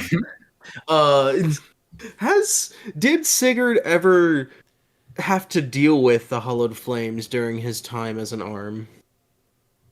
Um, you see, like outside of the ice continent, they're primarily just in their temples praying and whatnot. When they came to Right. the ice continent, that's when they kind of went gung ho crusader mode. Interesting. Because Okay. there's like literally no rules here at all because it's a continent. There's no government. There's no law.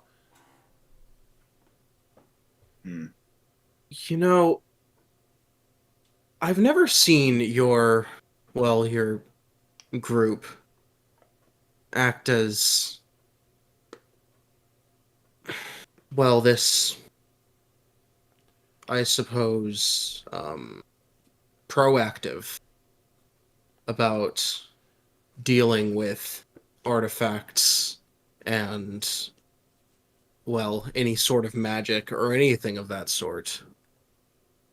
And I feel like it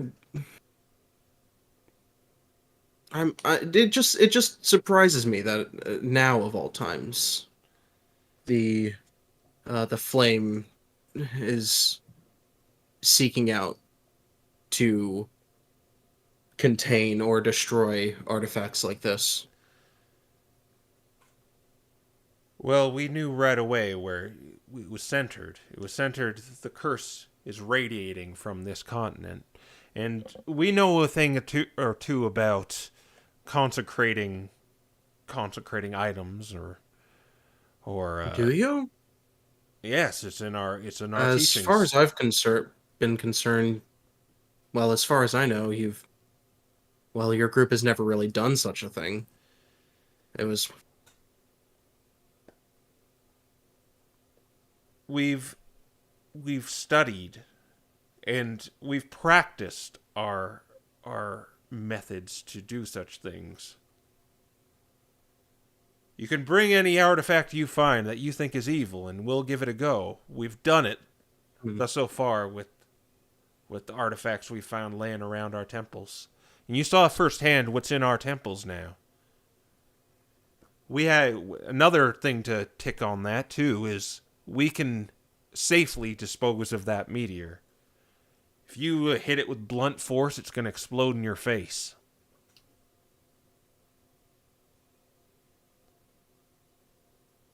hmm. All right then. I suppose I just never thought of it till now, and it just seems odd that. There's a lot that you can do through prayer, Sigurd.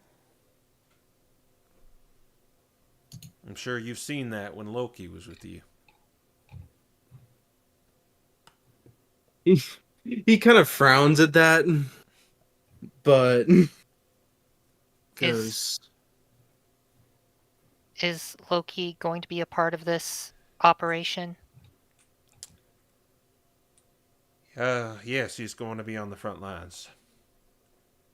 I see. Don't worry. He's strong, and we'll pray to the flame that we don't lose many good souls to that day.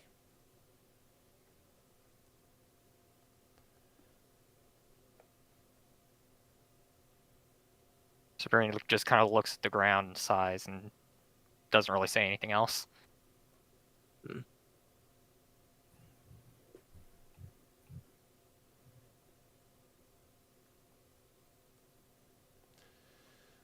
Well, if that's all, we need to be careful too. Is we don't know if we have any moles around. That's why I Keep an asked. eye on the Flygon. What about them? Well, I say this and exercise extreme caution with this because it could just be that the Queen specifically had us pass by the prison cell that was holding him, but when we saw him, he was in a prison cell at the Queen's, wherever she had us, at her lair, I guess. I didn't see anyone else there, just him, but that's what makes me think that this might be a trap of some sort. Just keep an eye on him, exercise extreme caution, all that sort of thing. Roy has been with us he's been with us since day one. Could be an imposter. You suggest we question him?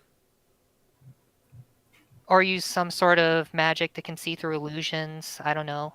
Get creative. Well, we have, that's more the MDRA's specialty, but we have a few members that can probably do that. Just thanks for bringing this to my attention. This is a very serious matter because he's seen some things that I wouldn't want the Queen knowing. Well, like I said, it could be that she has some sort of scheme where I tell you this and then it all goes south and you get in more trouble than you're already in. So, like I said, extreme caution. Okay, I got it. Thanks again. I mean, the first time we met him was at the cabin, and the Queen knew what food we ate there, so it could just be creepy, but not malicious. Well, Well, if there's yeah, I was probably going to say the same thing you were going to say. someone imprisoned down there like that, I doubt it'd be anything but. Regardless, it means that she's been keeping an eye on everyone since that far back. So there's definitely some Pokemon around here that are working for her.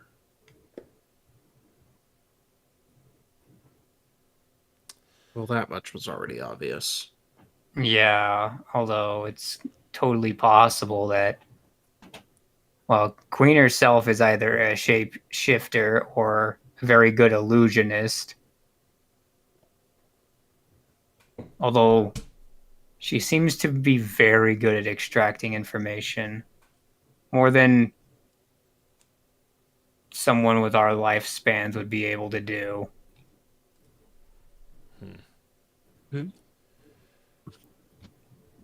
Well, I thank you for what you've told me thus so far. As before, if you have nothing else to share with us, you're dismissed. Right. This time, Bree doesn't stop at the door. She just keeps going. All right. Sam's probably gonna wait for her to leave first in case she wanted to do another thing. Oh, one more thing. Yeah. Okay, you walk outside and you're back at the cold avenues of Calder. All right. Okay.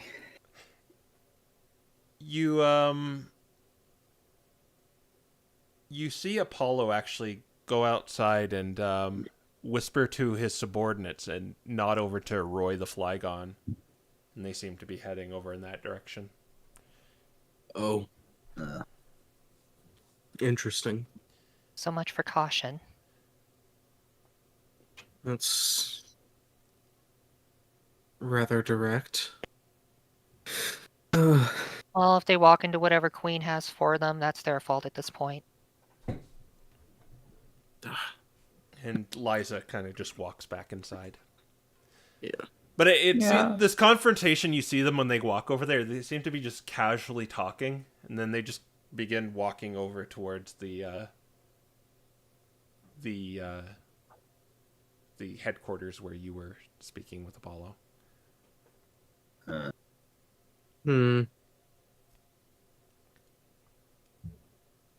Interesting.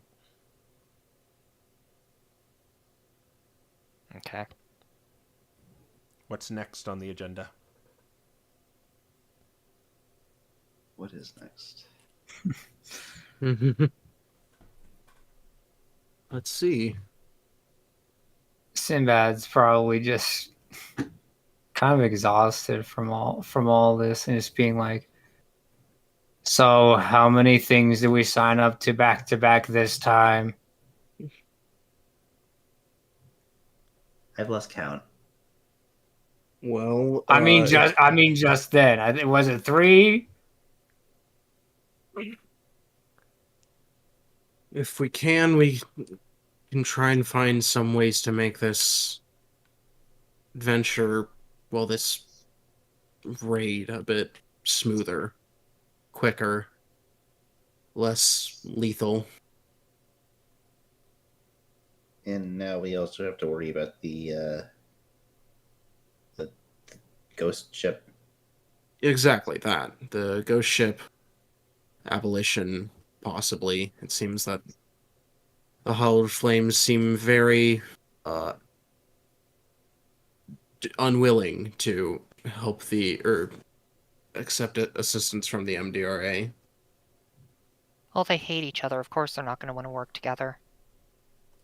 I mean, isn't that the same I problem they're know. going to have with abolition and Howled Flames? The difference Yes. is they don't hate each other. It's a one-way hate.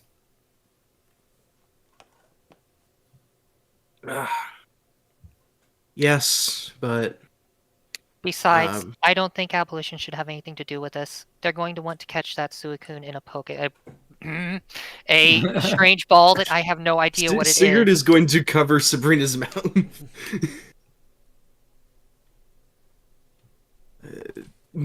out here All in the right. open.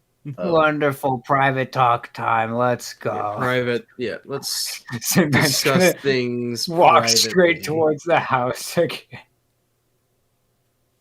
All right, so I guess we're going to go in the house and Bree will ward the door. Okay. Yeah. All right. Yeah, you reach into your bag of tricks and put up the ward on the door. It does that magical hum when you set it in. Hey, it's a good thing the ward it didn't get stolen. I Yeah. guess. Convenient. Apologies, but regardless. Yeah, I just don't. Quite frankly, I want to know more about abolition than what they're going to tell us, Sigurd. I mean, as do I, but I mean, You- we're I mean, you did a pretty gutsy move there, Bree, by calling them out on the Ring of Winter. Well, let's Yeah, just say. well- But you made your point very clear. There is a lot of things that they know of that they never told us. exactly. Yes, well, there was a reason I asked them. I was confirming something that the Queen told me. And that's that they know about it. The Queen told She you. told you? When? Yes. Before, well, I can't say with any certainty that it was last night, but before the last time I fell asleep. Wow. Hmm. So, that leads me to believe that she's willing to tell us if we work for her. Wait, no, you.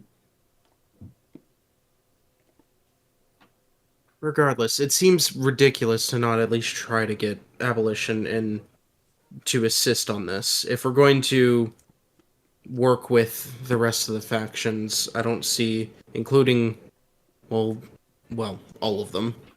I don't see any reason why not to try and get abolition to help with this either. Try I and mean, make things less. We know where Nero is. Why don't we just get them to, well, because no one wants to solve the fire curse. We want to solve big meteor, big tower, big whatever the heck abolition wants over there. Giant Pokemon of Doom that they want to put in a ball and throw in a museum. What makes you think that he couldn't just slaughter them on sight, Sib?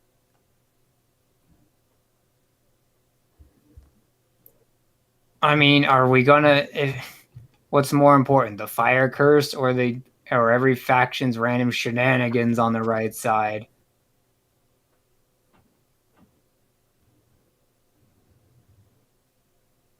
Bree just kind of looks away.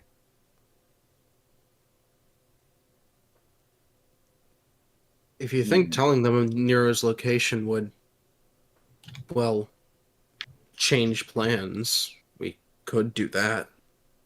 Well, We could easily do that. there's one problem. I don't know who we can trust with that information. And the other thing is I don't know if that's going to go well, considering we know he's got at least 2 planes other than the one we visited that probably have the same setup as the one we visited. Hmm. So if we killed him here, we'd only succeed in taking off the Ring of Winter, which I suppose would end the fire curse in theory. Theoretically, yes. If we can find some way to destroy it or stop its magical effects from occurring. Sib, you're kind of forgetting something. If we kill him, what's going to happen to you? I don't care.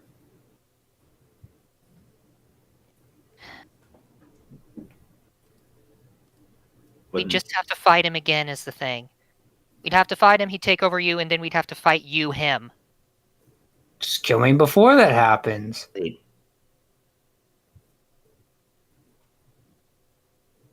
Oh, because. Well, I thought if you killed him, then wouldn't that solve the whole issue? No. The glyph was made to make him immortal. Or at least something of that degree. Perhaps we could find some way to not kill him, but nonetheless make him, well, I What? suppose powerless.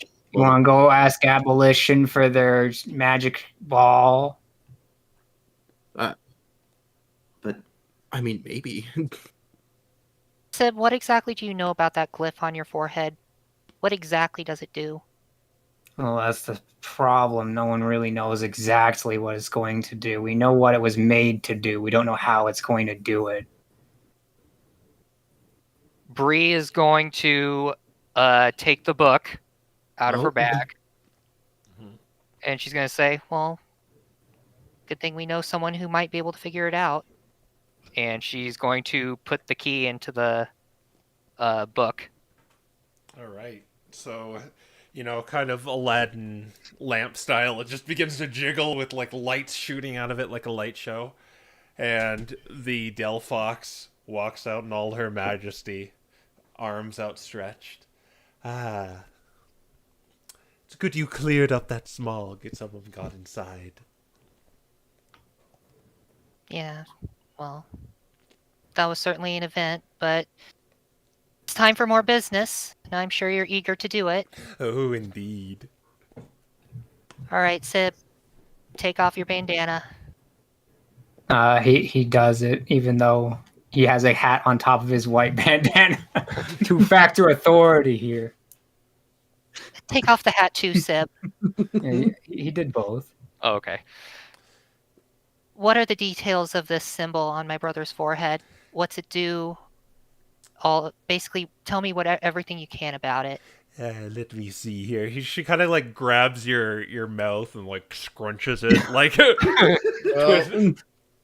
Great, she's grandma. Yeah. So, interesting. This glyph is not from this plane.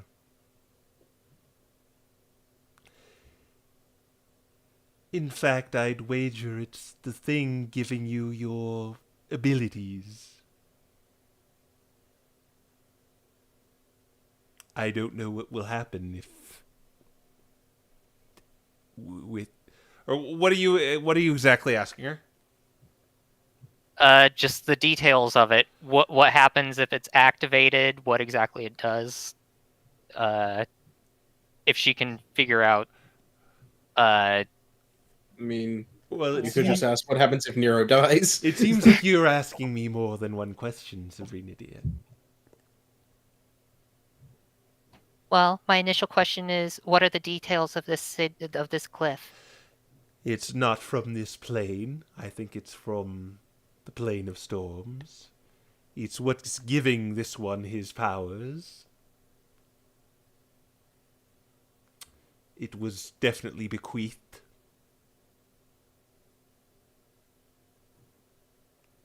That's about all I know about it. Really? Hmm. That's it? You can't tell what kind of magic it is, or if anyone's watching him, or anything like that? It does seem like to be a curse. That's all I can tell you. No one's watching through it. It's, as I said, it's bequeathing him his powers.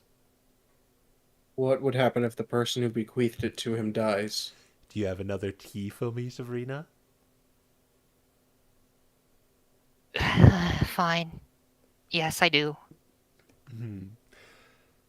The question is, if the one who bequeathed it dies.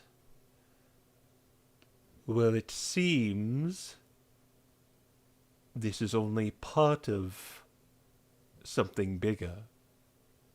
And if the one who bequeathed it dies, I'd wager it would go to him. This one right here. Well, that confirms what Mom told you, I guess.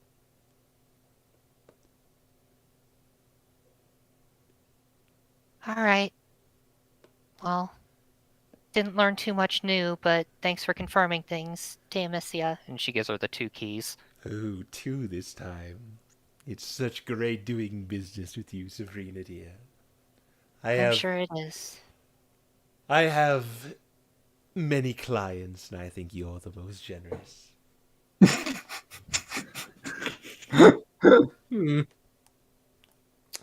But Gee, that really instills confidence. I must be going now, though. She kind of walks through the portal, and the book just kind of flops to the ground. Huh.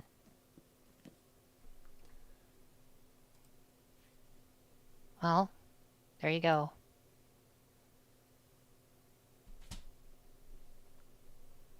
So, if it came from the plane of storms where we already were, Volker is in on this. Well, unfortunately, we can't really go back there.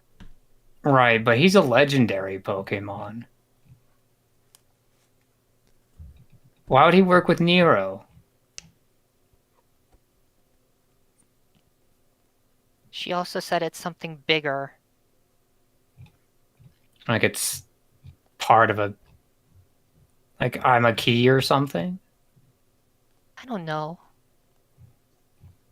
And it's not I don't think it's necessarily the case that we can't go back there. We just don't have a mirror there. If we could find a similar mirror, or maybe even a mundane mirror, I don't know. But if we take it back there, we might be able to go back. Well, there is a mirror at the graffiti forest. Were you able to go through it? No, but we could take it back to the island and see if we could go back to the plane of storms. It was kind of like it was cracked on the other side. Right, but that was the other side of there. It could have been one of his one of the other 2 planes he had. In theory, if we took it to the island, it would hook up to the storms. Well, actually, we had the Hallowed Flames consecrate that place, so that might not be possible anymore. Oh, that's true. Right. I guess we Here's gotta another big question. The closer the Hallowed Flames get to finding Nero, the more we have to ask, is my being around them safe?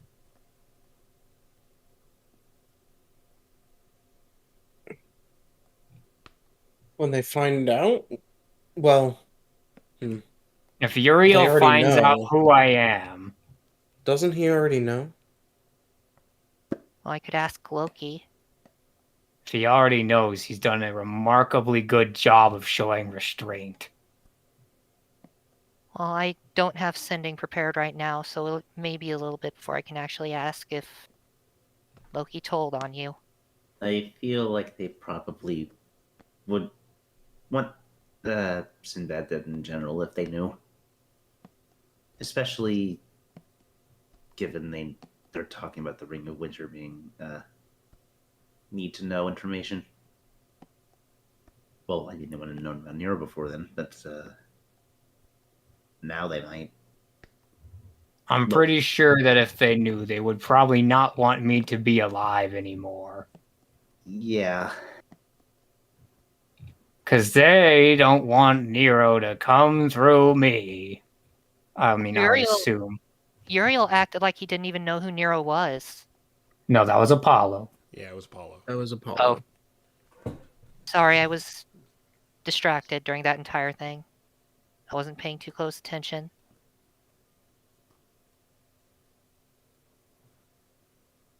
Right.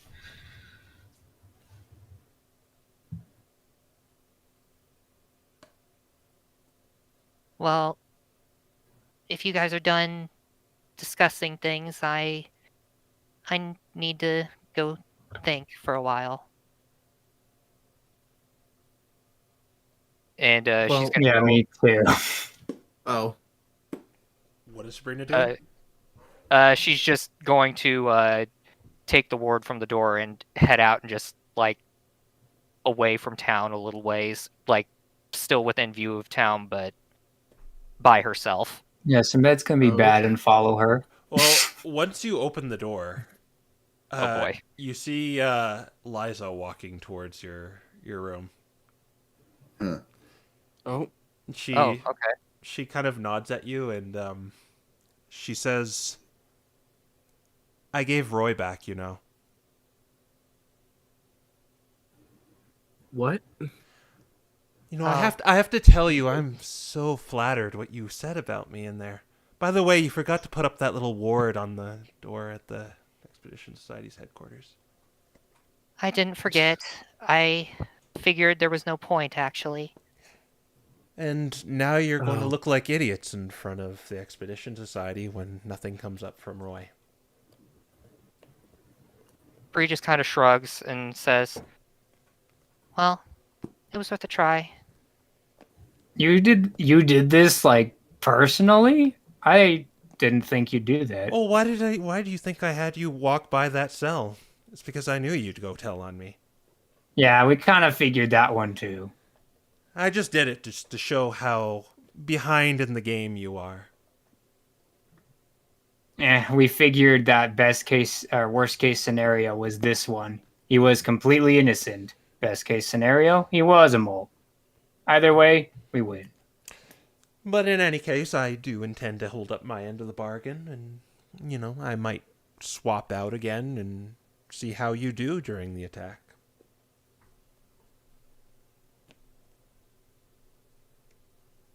Okay. Oh, I'm sure you'll see quite the show.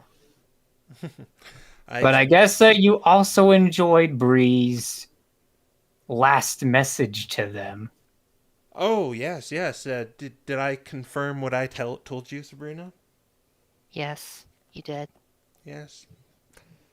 Again, just to show you how behind the game you are. Bree just kind of grits her teeth a bit.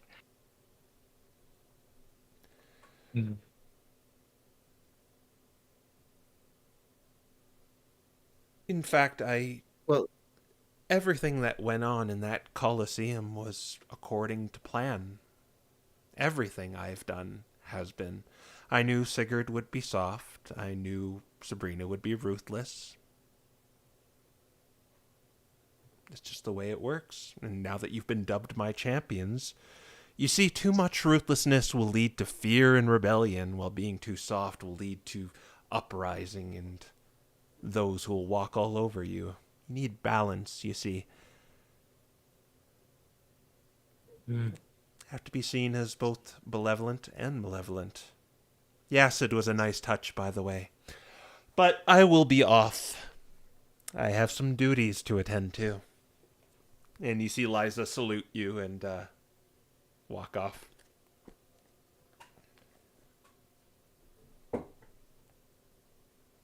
Wait, and where's the real Eliza? Oh, she's fine. Don't worry.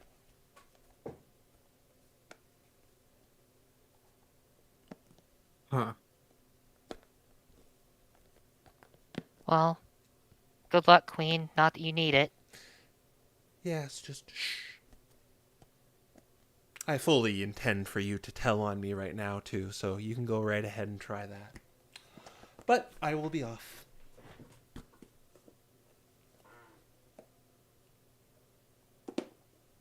Bree just kind of leaves now to do what I told you she was going to do in the first place. Yeah, Sinbad's leaving too. He's not really gonna. Well, he's definitely gonna wait until they're out of earshot of Queen for sure. Hmm. All right. Well, Liza has kind of walked off towards back to the Expedition Society's little headquarters. Where do you intend to go, Sabrina? Like I said, not really anywhere particular, just away from town.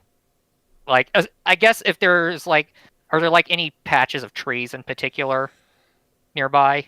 Yeah, you can find some on the outskirts. All right, she's gonna head for a patch of trees and just kind of sit among them. Yes, well, Sinbad's following her and is not probably along the way there. He's gonna be like, "Are you okay?" What's it matter? Your well-being matters. Why wouldn't it? It doesn't matter. I'm not really worth anything here. I've just made mistakes the entire time I've been here, and I'm just going to keep making them, so I don't know.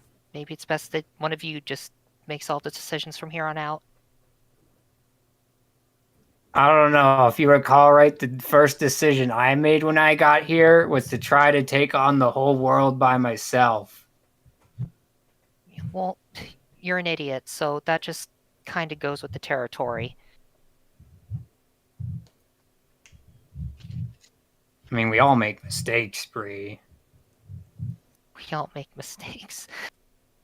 Sib, I have made so many mistakes since we got here.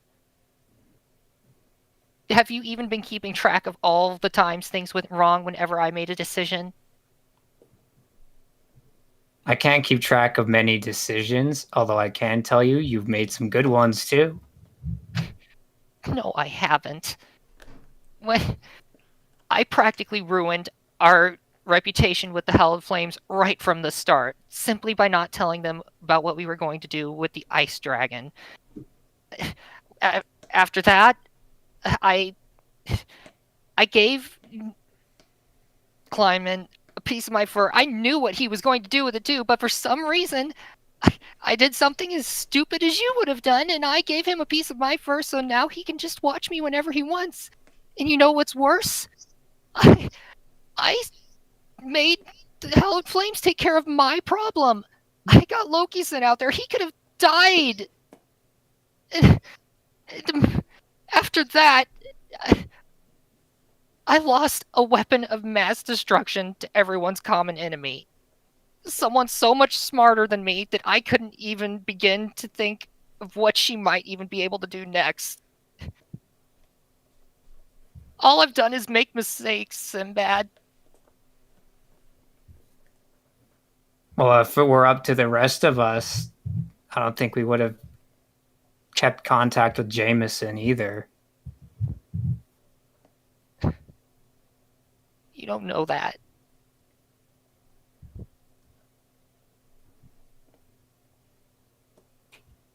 You were the only one who really gave him space to talk.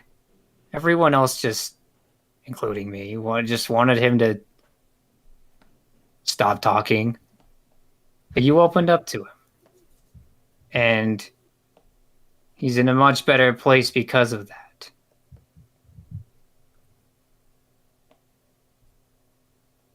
Yeah, and where are we? How many thousands of gold have we lost helping him? The gold that we could be using to, I don't know, make things easier for us, putting it toward arming Pokemon to take on this army of ferals that we're after, or, I don't know, arming ourselves so that we can take care of our ancestor. I mean, to be fair, the Expedition Society's rich. They don't need. Actually, most of our money's been coming from them anyway. She doesn't really say anything. She just kind of goes back to sitting among the trees.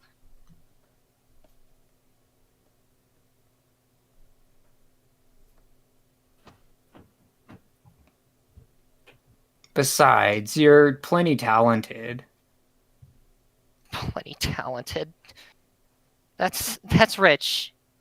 Sib, that's rich. Hey, at least your magic doesn't come from the source of all evil. I have to work for my magic. It took me forever to learn how to just make a floating disk of energy, Sib. Your magic it comes from nowhere. You just bleed paracausal forces everywhere. I have to work 3 years to figure out how to make a floating disc, and you fall into a puddle of water, and suddenly it just works. It does whatever you want it to do. I actually had to try for that one. You figured it out overnight.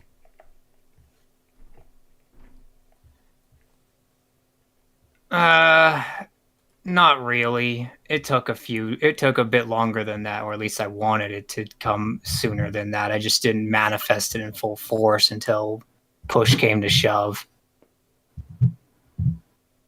Still, it couldn't have been more than, what, a week at most?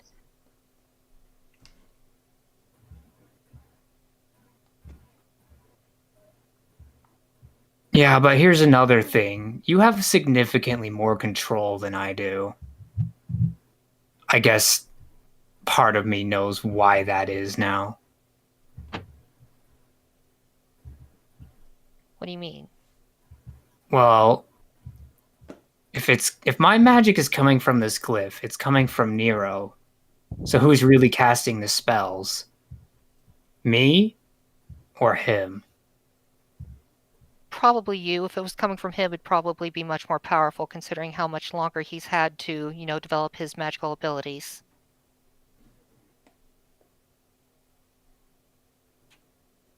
I mean, I feel like I'm more like the one who directs it. According to Tiamissia, I might not even have magic at all without this thing. It's still your magic. You don't know what you're saying. We hardly know anything about it. Which is just another mistake I've made, because pretty much every time I ask something of Tiamissia, we don't really learn a whole lot. Pretty much the only time that I have learned something useful from her, it's been when I asked about the Ring of Winter. And beyond that, it's just been confirmation of what we already have. Well, the good news is anything that she says is, well, confirmation. But she's also not omniscient either. She could know something more than we do. She might not either. We never really know. Well, it doesn't matter, because I'm not smart enough to word things in a way that will get us the most information as possible. I'm just wasting resources at this point, giving her keys. Well, I would rather you word it than anyone else, because you're definitely the best at it. Yeah, right. Listen, I would have asked, what's up with this thing? And she would have said, it's all over your eyeballs. You don't know that.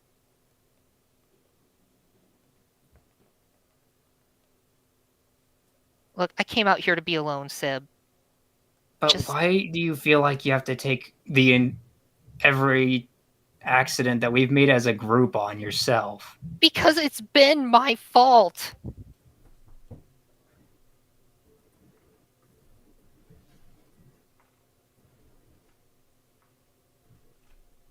Not everything is your fault. If we thought that your ideas weren't good, we would try to do something else. We did it as a team. Whoever brought it up is no different. I mean, Sigurd was the one that brought up we shouldn't kill anything, and then we all went with that, and that was his mistake. It was my mistake to listen to him. I knew full well that I could have gotten us out of there, I did, I'd still have that bomb, and We all Just wanted to hope- make him feel better, Bree. It wasn't just you.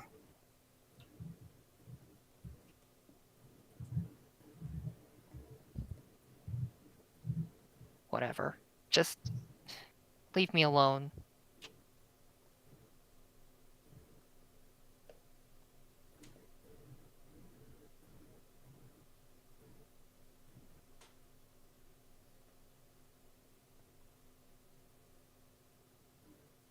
She just kind of Do looks you- over her shoulder at him. He kind of is staring off into space, and this kind of says, "Do you know why they never told us?" You mean about Nero? No, Well, of course I don't know. They never told me anything. Well, by they, I mean Mom and Dad. Yeah, I just got to thinking, no one here told us anything, and then I came to thinking, that's been our whole lives, hasn't it?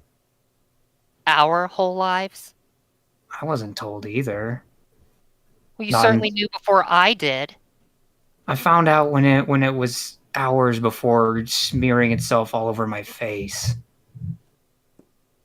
Everything was different after that.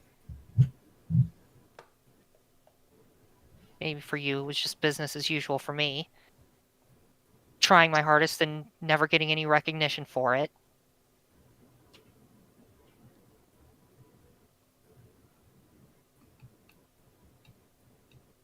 What do you... Of course Mom and Dad recognized you could cast spells really well. They recognized I could cast spells, but the most I ever got was, "Oh, that's great, Sabrina."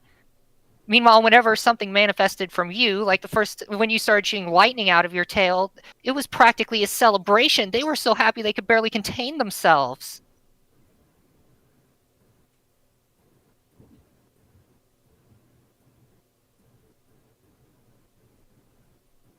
Are you sure? Because Yes, I'm sure. I'm older than you. I remember that they were happy about you being able to cast spells. I was happy.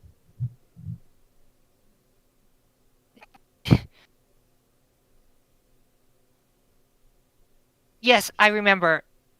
They just... all it's ever been. Do you remember when I learned how to cast Unseen Servant? If I remember right, when that happened, suddenly my room was a lot nastier than in comparison to the rest of the house. Well, yes, that's because I was the one cleaning the house with the Unseen Servant. That was the Yeah. happiest Mom and Dad ever were for me learning a spell.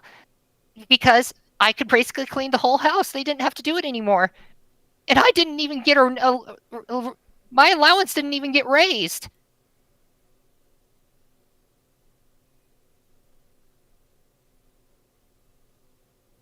I mean, but they did listen to you, though.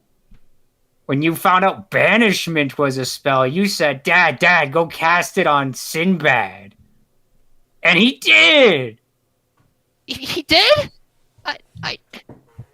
I didn't think he'd actually do it.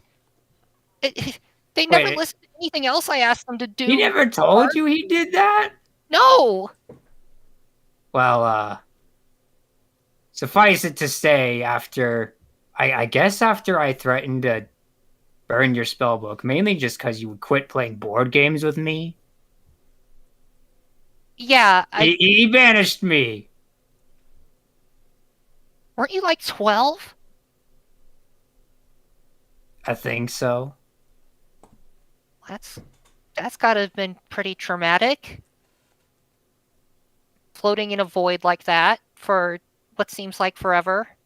Yeah, well, that's probably why I also quit talking about your spell book after that. And threatening to light it on fire, you mean? I mean, I wasn't gonna do it. You weren't going to do it. You mean like you did on my 6th birthday? That was an accident. I was trying to light all of the candles on your cake at once. The book was 7 feet away. You missed by 7 feet. Okay, so the backflip was a bit excessive.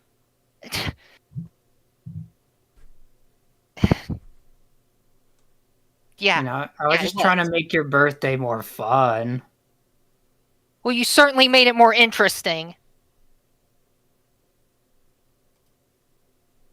It's the only birthday I ever really got to have in one place, too. All of the other times, Mom and Dad were moving us from one place to another.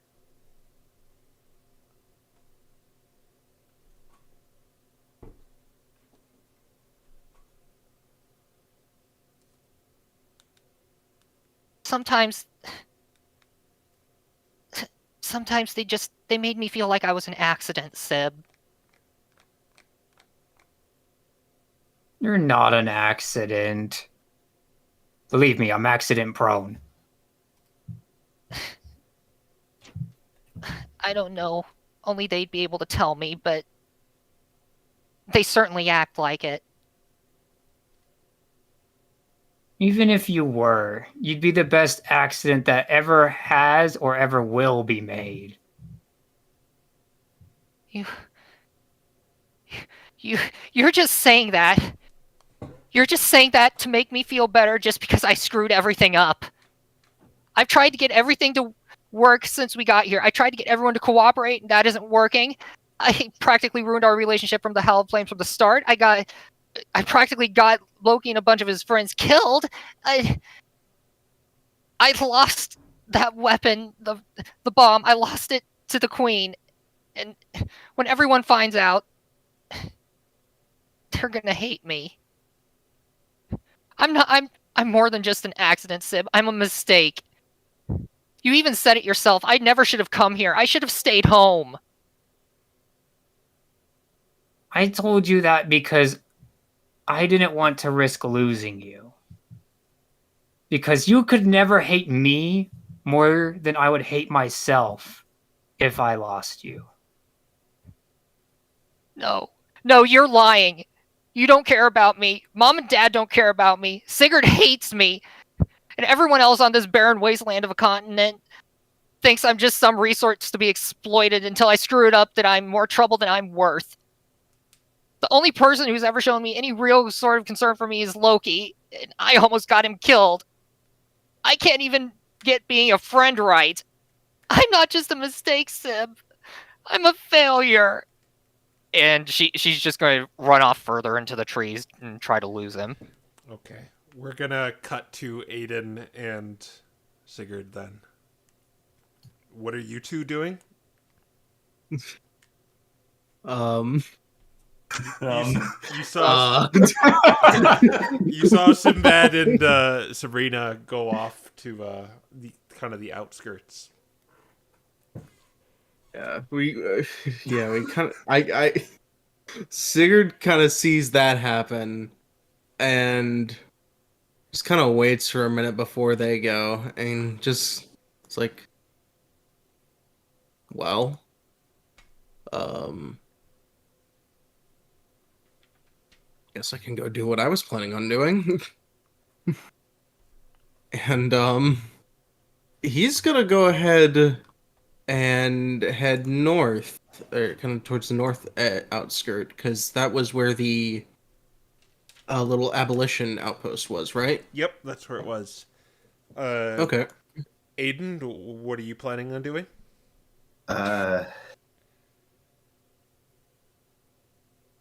Just, I guess he's gonna ask Sir, do you want me to come too? I don't honestly really know what I'm gonna do right now. He kind of shrugs. Feel free, I suppose. It's not really confidential. I need to speak with I suppose probably Leonidas would be the best one to go to. Abolition is who I'm going to. Oh, you're gonna talk to them about the how it flames, or Oh, I suppose I could. That would save the trip going all the way north. Yeah, well, not just that, but yeah, I suppose we could talk to them about that as well. I'll be honest, I'm probably just gonna stay in the cabin for now. Okay. Stay safe. Mm, yeah, okay. Okay. So, Sigurd, you're going to their little outpost. Okay. Yep. And okay, so you go to the north end of town, and when you arrive there, it's not as glamorous as the other ones. It's kind of just like one of those like tents with the just like kind of that canopy, and there's like kind of a, like a fire in the middle of it, Mm-hmm. and there's several Pokemon kind of surrounding it, and they seem to be periodically going off, and they seem like guides somewhat. But you see the big frame of Leonidas chatting up in near the edge of this little encampment.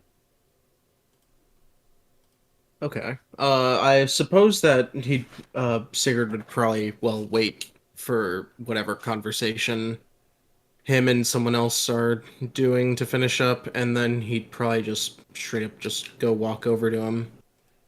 Greetings. Oh, that's when he like kind of puts his hand to uh the the Skiploom he was talking to. He's like, just a moment. You're Sigurd, correct? Yeah, I, yeah, we've met a couple times, but I believe I believe, uh, Kai uh, I worked with him recently. Yes. Kai had some good words to say about you. Hmm. I guess that makes sense. Yeah, I was just wondering if I could ask a few questions, I suppose, about, well, that mission in particular, and then possibly a few things beyond that. Okay, we can step away from here if you wish to have a private conversation. I don't have Kind of looks around. the luxury of having. Well, if you want to come to our headquarters to the north, that's as private as you can get. But we can step away near the outskirts and speak. Kind of looks around. The outskirts. Yeah, that would probably be for the best. Yeah. So you take a few minutes walk. It's very silent as you get away from earshot of the Pokemon around this encampment. All right. What did you wish to tell me? Um. Well, first of all, I have a small request. Um, I'm sure you know of I'm sure Kai debriefed you of what happened Yes, we did. uh, down by Mount Prometheus, and that the mission was successful for the most part. Hmm. Um, I need to know well, if it's at all possible, at some point, I'm not sure if it would be now or later, if it's at some point possible to speak with Vorgoth, them, The the the dragon. the Drotigan, yes. If I'm not sure if it's possible, but if it is ever so, I would like to. They have, by the sounds of it, they might have some information in regards to um, my personal life that I'd like to confirm. Well, we're not really considering letting that dragon out. You see, the means we use to capture it, it's back up to full health, I wager, and the only way to get it back in there would be to fight it again. I can assure you, I can show you where it is, which is to the north, but Hmm. I'm afraid we can't risk letting it out. Right. And there's no other way to communicate with it or with them while they're still in there? It's cut off from us while it's inside there. I'm sure maybe those MDRA mages would know how to do such a thing, maybe. But as for us, the only way to, if you wish to talk to it, is to let it out. Sigurd just kind of lets out a sigh. Uh, I I understand. If that's the only way to speak to it, then I suppose it Yeah. I is off the table for now. I apologize. You are clearly not satisfied with that answer. No, no, it's all right. I mean, I would rather not have to potentially let it escape and cause problems Yeah. at the very least. Um, the second thing I was wondering, and uh, I this is, I suppose, rather, I know I would assume a well, much more confidential information, but Kai told me somewhat about what that device is and what it does and where it's from. And I was just curious as to how exactly you found such a thing.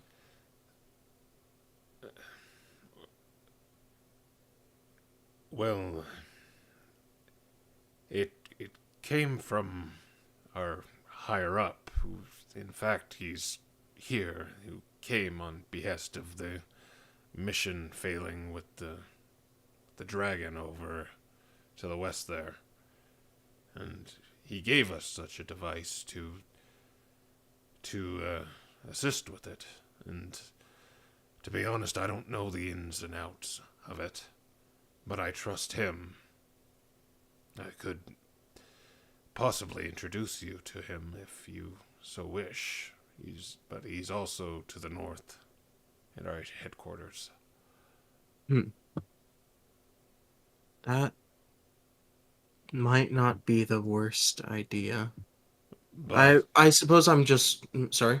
but I'll say you probably have to do it alone. Right. Kai also told me apparently there was two, well, we know there was one other dragon, the one named Cryofang, and then there was another one named Nightscale that Vorgoth claimed both these were slain. And Hmm. he says you came forward and told us you were involved in the slaying of Cryofang. He sighs again, unfortunately. Well, I learned you actually have a good head on your shoulders. Can you possibly tell me what happens? As context is everything. Well, it's as I told him.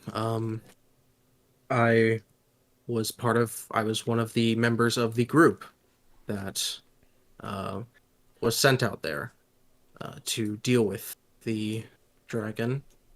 Um, I was under the impression that, well, we were going to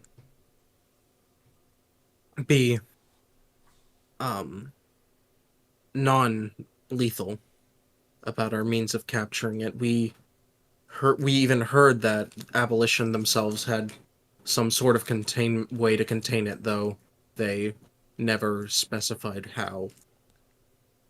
Um, we went there, we dealt with them, and after the fact, one of our teammates or one of the members of that group decided to take matters into their own hands. And unfortunately, I didn't have the means to stop them. And who was that?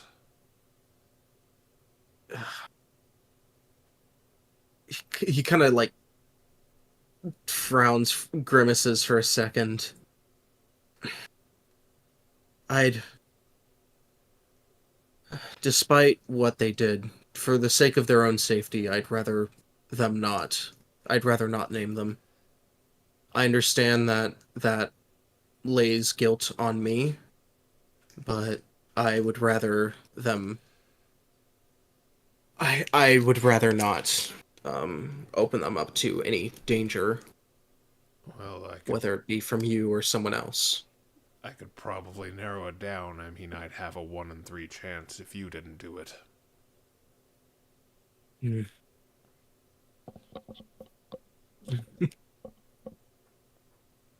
He frowns again. Still, I'd rather not. Personally, I'd rather not. I don't think the kid is capable of doing it. That's a 1 in 2 chance now.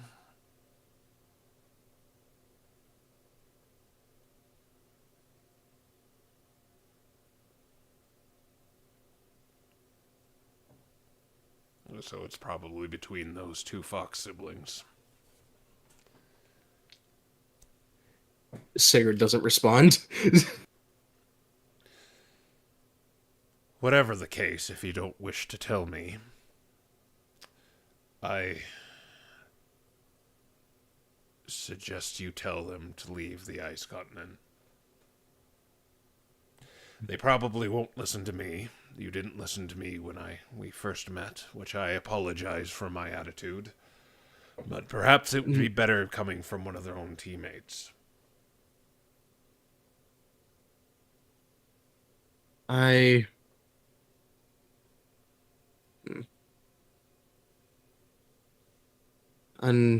Well, I could, but unfortunately, if one of those two is the culprit, I would. Well, I doubt either of them would be leaving. I only say this, it's just we can't afford to have loose cannons like that. I am. Trust me, I'm very aware of that.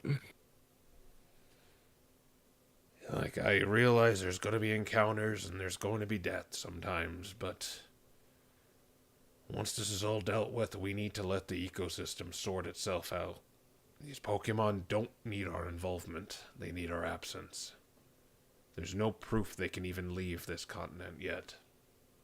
What if in our infancy as a species, we were just like them, and some other species came along and eradicated us because they thought we were dangerous? This is what abolition stands against.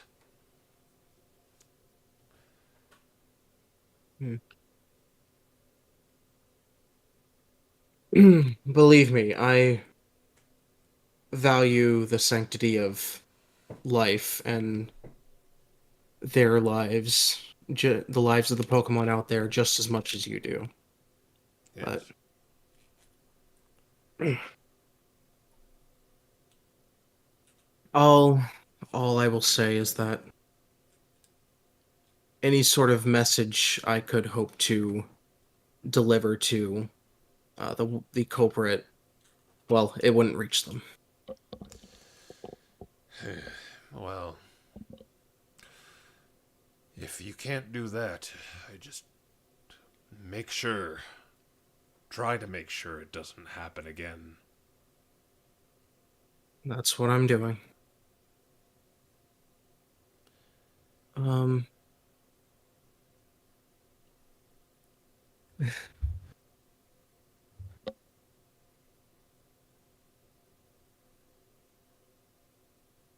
there anything else? yes, there was one more thing.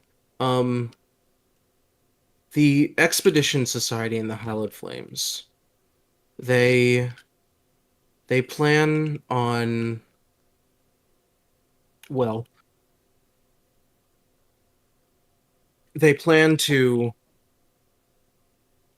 siege a, I believe it was temple of some sorts on the eastern side of the continent.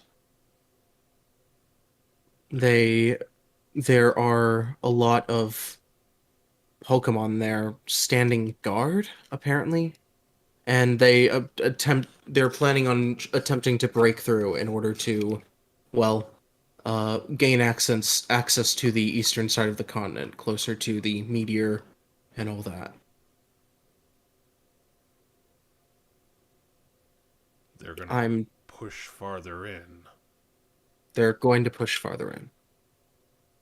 I'm telling you this because uh, as much as I know and I understand your and agree with your hesitancies against the Hollowed Flames and their murderous, to a point, even genocidal tendencies.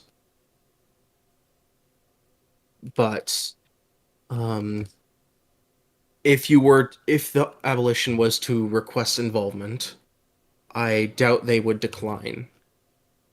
And if you were to get yourself if abolition was to involve themselves, they may be able to resolve that conflict in a way that's less destructive.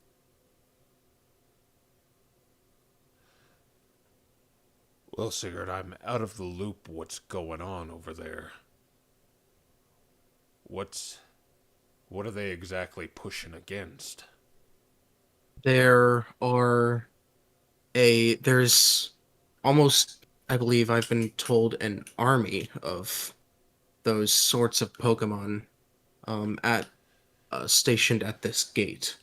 They seem to be more advanced than the ones advanced.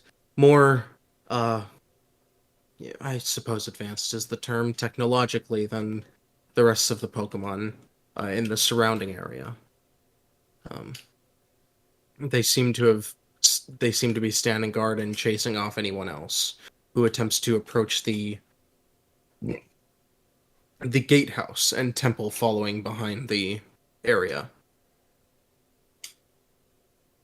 The And two factions intend to join forces to to siege that gatehouse and gain access to the rest of the continent through it.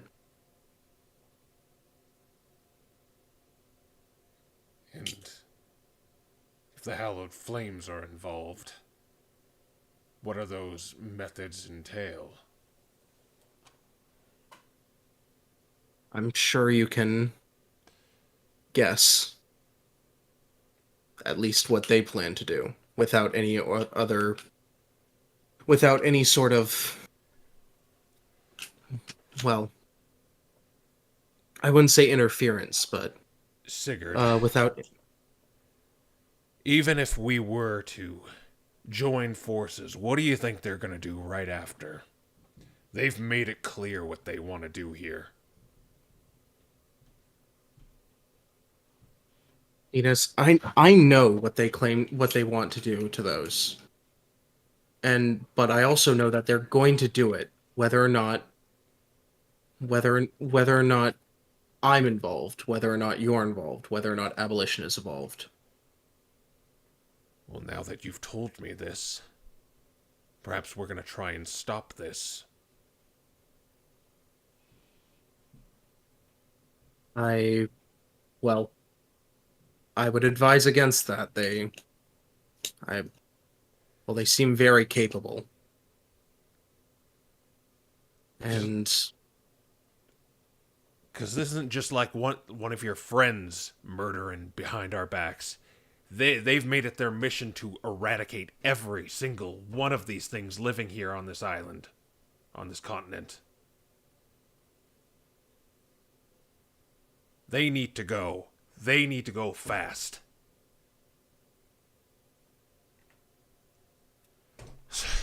Excuse me. Uh.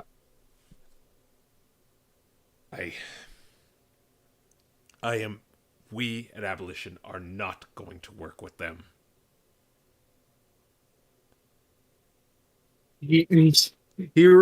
there's kind of a moment of realization, and he's like, oh god.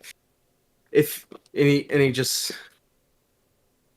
if you intend on opposing them, that will only cause more deaths, more pain, more suffering, and Well, on your own forces as well. well, if they want to, if they want to play with fire, that's what they get. Yes, we have sympathy for life, but if you throw yourselves in danger like that, you have it coming.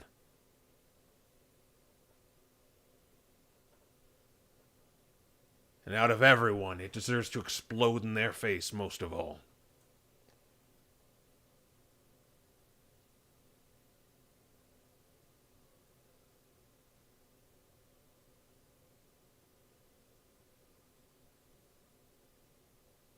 He he just kind of frowns, says, "So you think just attacking them here and now will Not attacking them, finish that?" just making sure their plan fails.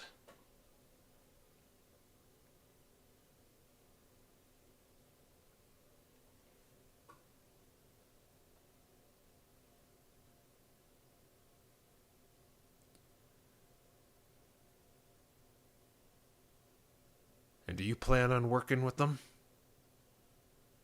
I plan on making sure that as few people die as possible.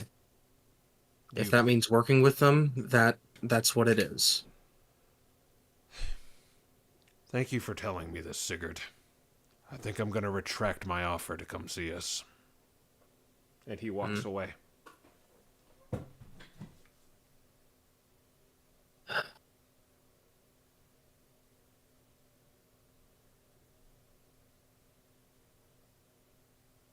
Oof. Aiden. That was almost a swear. You said you wanted to actually go to the cabin, right? I meant, well, just back to the room. Oh, okay. Yeah, I misspoke when I said cabin. Excuse me. Okay. As you kind of you walk back, you notice something going on kind of, I wouldn't say town square because there really isn't really a town square, but Right. you notice something happening in kind of this gathering. It seems to be this like impromptu stage set up, and it seems like there's a play or something going on. Huh. All right. Given there's nothing else to do right now, I guess I'll go look. Okay. So you walk up, and it seems like everyone is like enamored and engaged in this this play that's going on, and you see a Sigilith dressed up like a red dragon, like a red Drudagon, and it's going, "I will destroy Calder, and no one can stop me." And there's a very familiar. There's a Bidoof dressed like kind of has a Hakamoa costume on. He's like, "No, don't do that. There must be a peaceful way to resolve this." And then there is a Swinub that has a Fennekin costume and says, "Oh no, I prepared unoptimal spells and I they don't scale very well. What can I do?" And the one dressed like the Drudagon is like, "I will destroy you all! Bow before me!" And then that's when you hear this really deep baritone voice from off stage go, "Not if I could help it!" And this Keknia wearing another Fennekin costume comes out. And says, "I've come here to stop you, foul beast." And then the Drudagon goes, "No, not Finnegan! Oh no, my one weakness!" And with that, Aiden has officially lost any and all interest and just keeps walking. Yeah, okay, and you hear the sounds of the play go on, like in the back, like you hear, "Don't worry, Finnegan, I'll warp you out because it's too dangerous." He's like, "Don't do it! I'm going to resist your weak spell and stay in the fray!" And you kind of walk off. You are back in your room. Bruh. Okay. Is there? You just want to kind of go back to the room then? It's kind of just in this case of like, I don't know. Aiden is. I guess he's just kind of had a bit of a bad headspace as of late, just because of all that's been going on with the days over the ruins. So it's really just one time for himself. Okay. Then we'll go back to Sabrina and Sinbad. We'll try to maybe wrap up the session with whatever you want to do here. Okay. Sinbad isn't really following her, but eventually he probably makes his way to the frickin' magic store. The one that hates him. All right. So you're going off alone then? Well, Bria went off by herself and he's not following her, so. Okay. Yeah, you make back your way back to Alabaster the Magnificent, and you the doorway looms on you. Yeah, I guess, is there like one of the workers nearby? Well, you're gonna go Does he have a inside. Finnegan costume too? Yeah, I guess. Um, See if I'm allowed. all right, you walk inside, and you see some. It's not a really busy store because of how expensive it is, but as you open the door, a Glossifleur kind of hops over towards you wearing like this stupid Kecleon costume, and it says, "How can I've seen your face before." Yeah, I was just looking for any magic items you might have with communication involved. Oh. Preferably long distance. Is there anything like that for sale today? Just give me. Oh wait, you're on the band list. Sinbad's gonna throw her a platinum piece. She looks. Do a persuasion.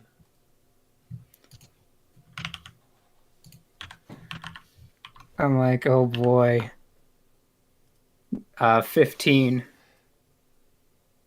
She says, "Give me 2 more, and I'll pretend you're someone else." Yeah.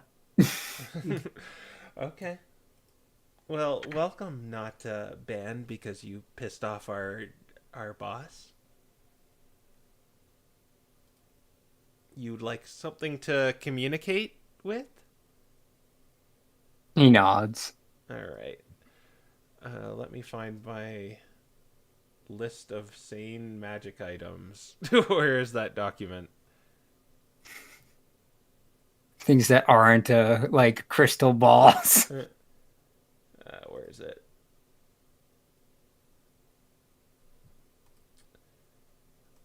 Oh, there it is. Okay.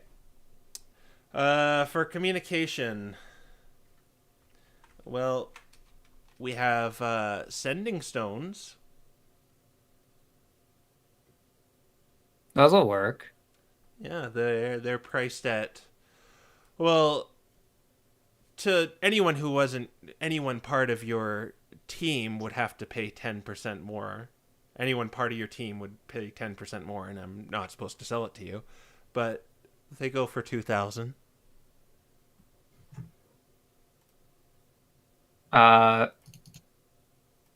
Okay. Okay, I gotta hurry this up because I might get in trouble. Yeah. If I Yeah. All right. Yeah, sending stones are 2,000 gold. Yeah, he'll do it. You know what they do? Yeah. Okay, it's basically a phone. Yep. Yeah. All right. Are you looking for anything else specifically? She kind of looks around. Is there a scroll of sending for this? Scroll of Sending. I could I actually have the price for that. Just a second. Level 3 scrolls.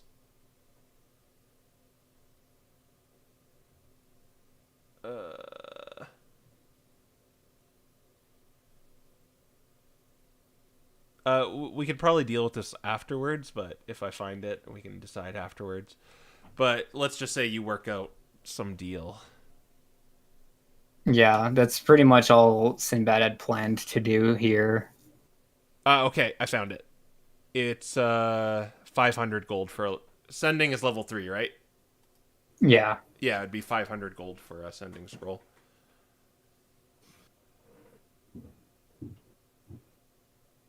Let's see.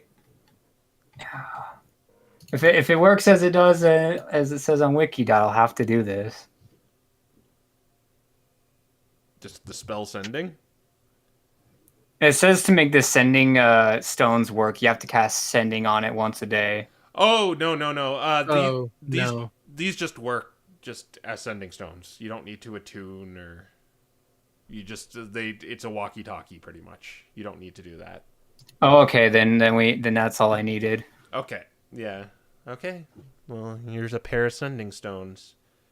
All right, perfect. What did you do to make them so mad anyway? I was never told why. Oh, I just asked one too many questions. Yeah, that'll do it.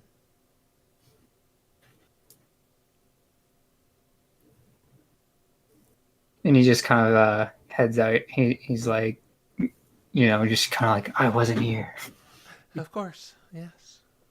I think the platinum says you weren't here either. Okay. And Sabrina? Well, she's going to mope for a while and go back unless you have any surprise that you're going to pull out of nowhere. Not really. All right. Then she's just going to mope and come back. And Sigurd? Huh. Well, this is a problem. He kind of thinks to himself.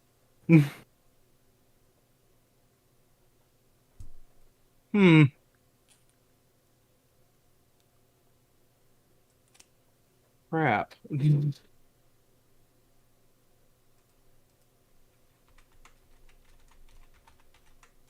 I don't think he really does anything else. I think he's just kind of like standing there like, oh crap, that didn't go well. What now? Are Okay. you going to tell everyone? He's just gonna avoid us for the rest of the day. So you're not going to go back to the room?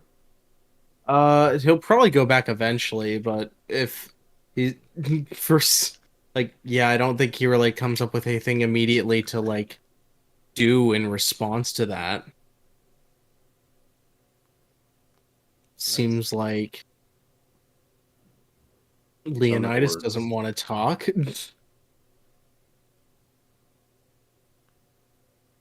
Okay. You just got yourself blacklisted, friend.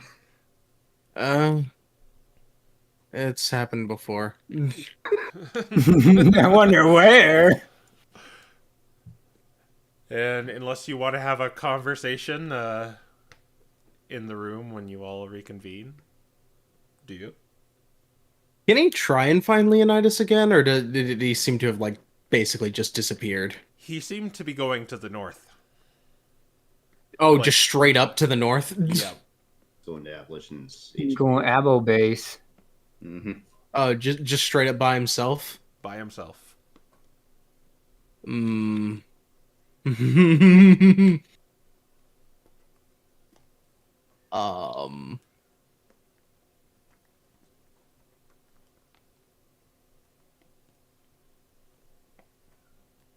You know what? Screw it. Sigurd's gonna follow. Okay, then we'll end our session there. I can't believe this. He's pulling a Sinbad. He didn't even take the sending stuff. Okay. Well, The difference is he's still within the gate, so he's relatively Yeah. safe. Okay. Yeah, interesting. You know, I didn't have very many plans for this session, but now they've kind of written themselves. And so, I honestly don't know what's going to happen next session, so we'll see you next Wednesday. So, All right. thank you to our wonderful players for giving us such a good time, and we'll see you guys next time. All right. All right. See.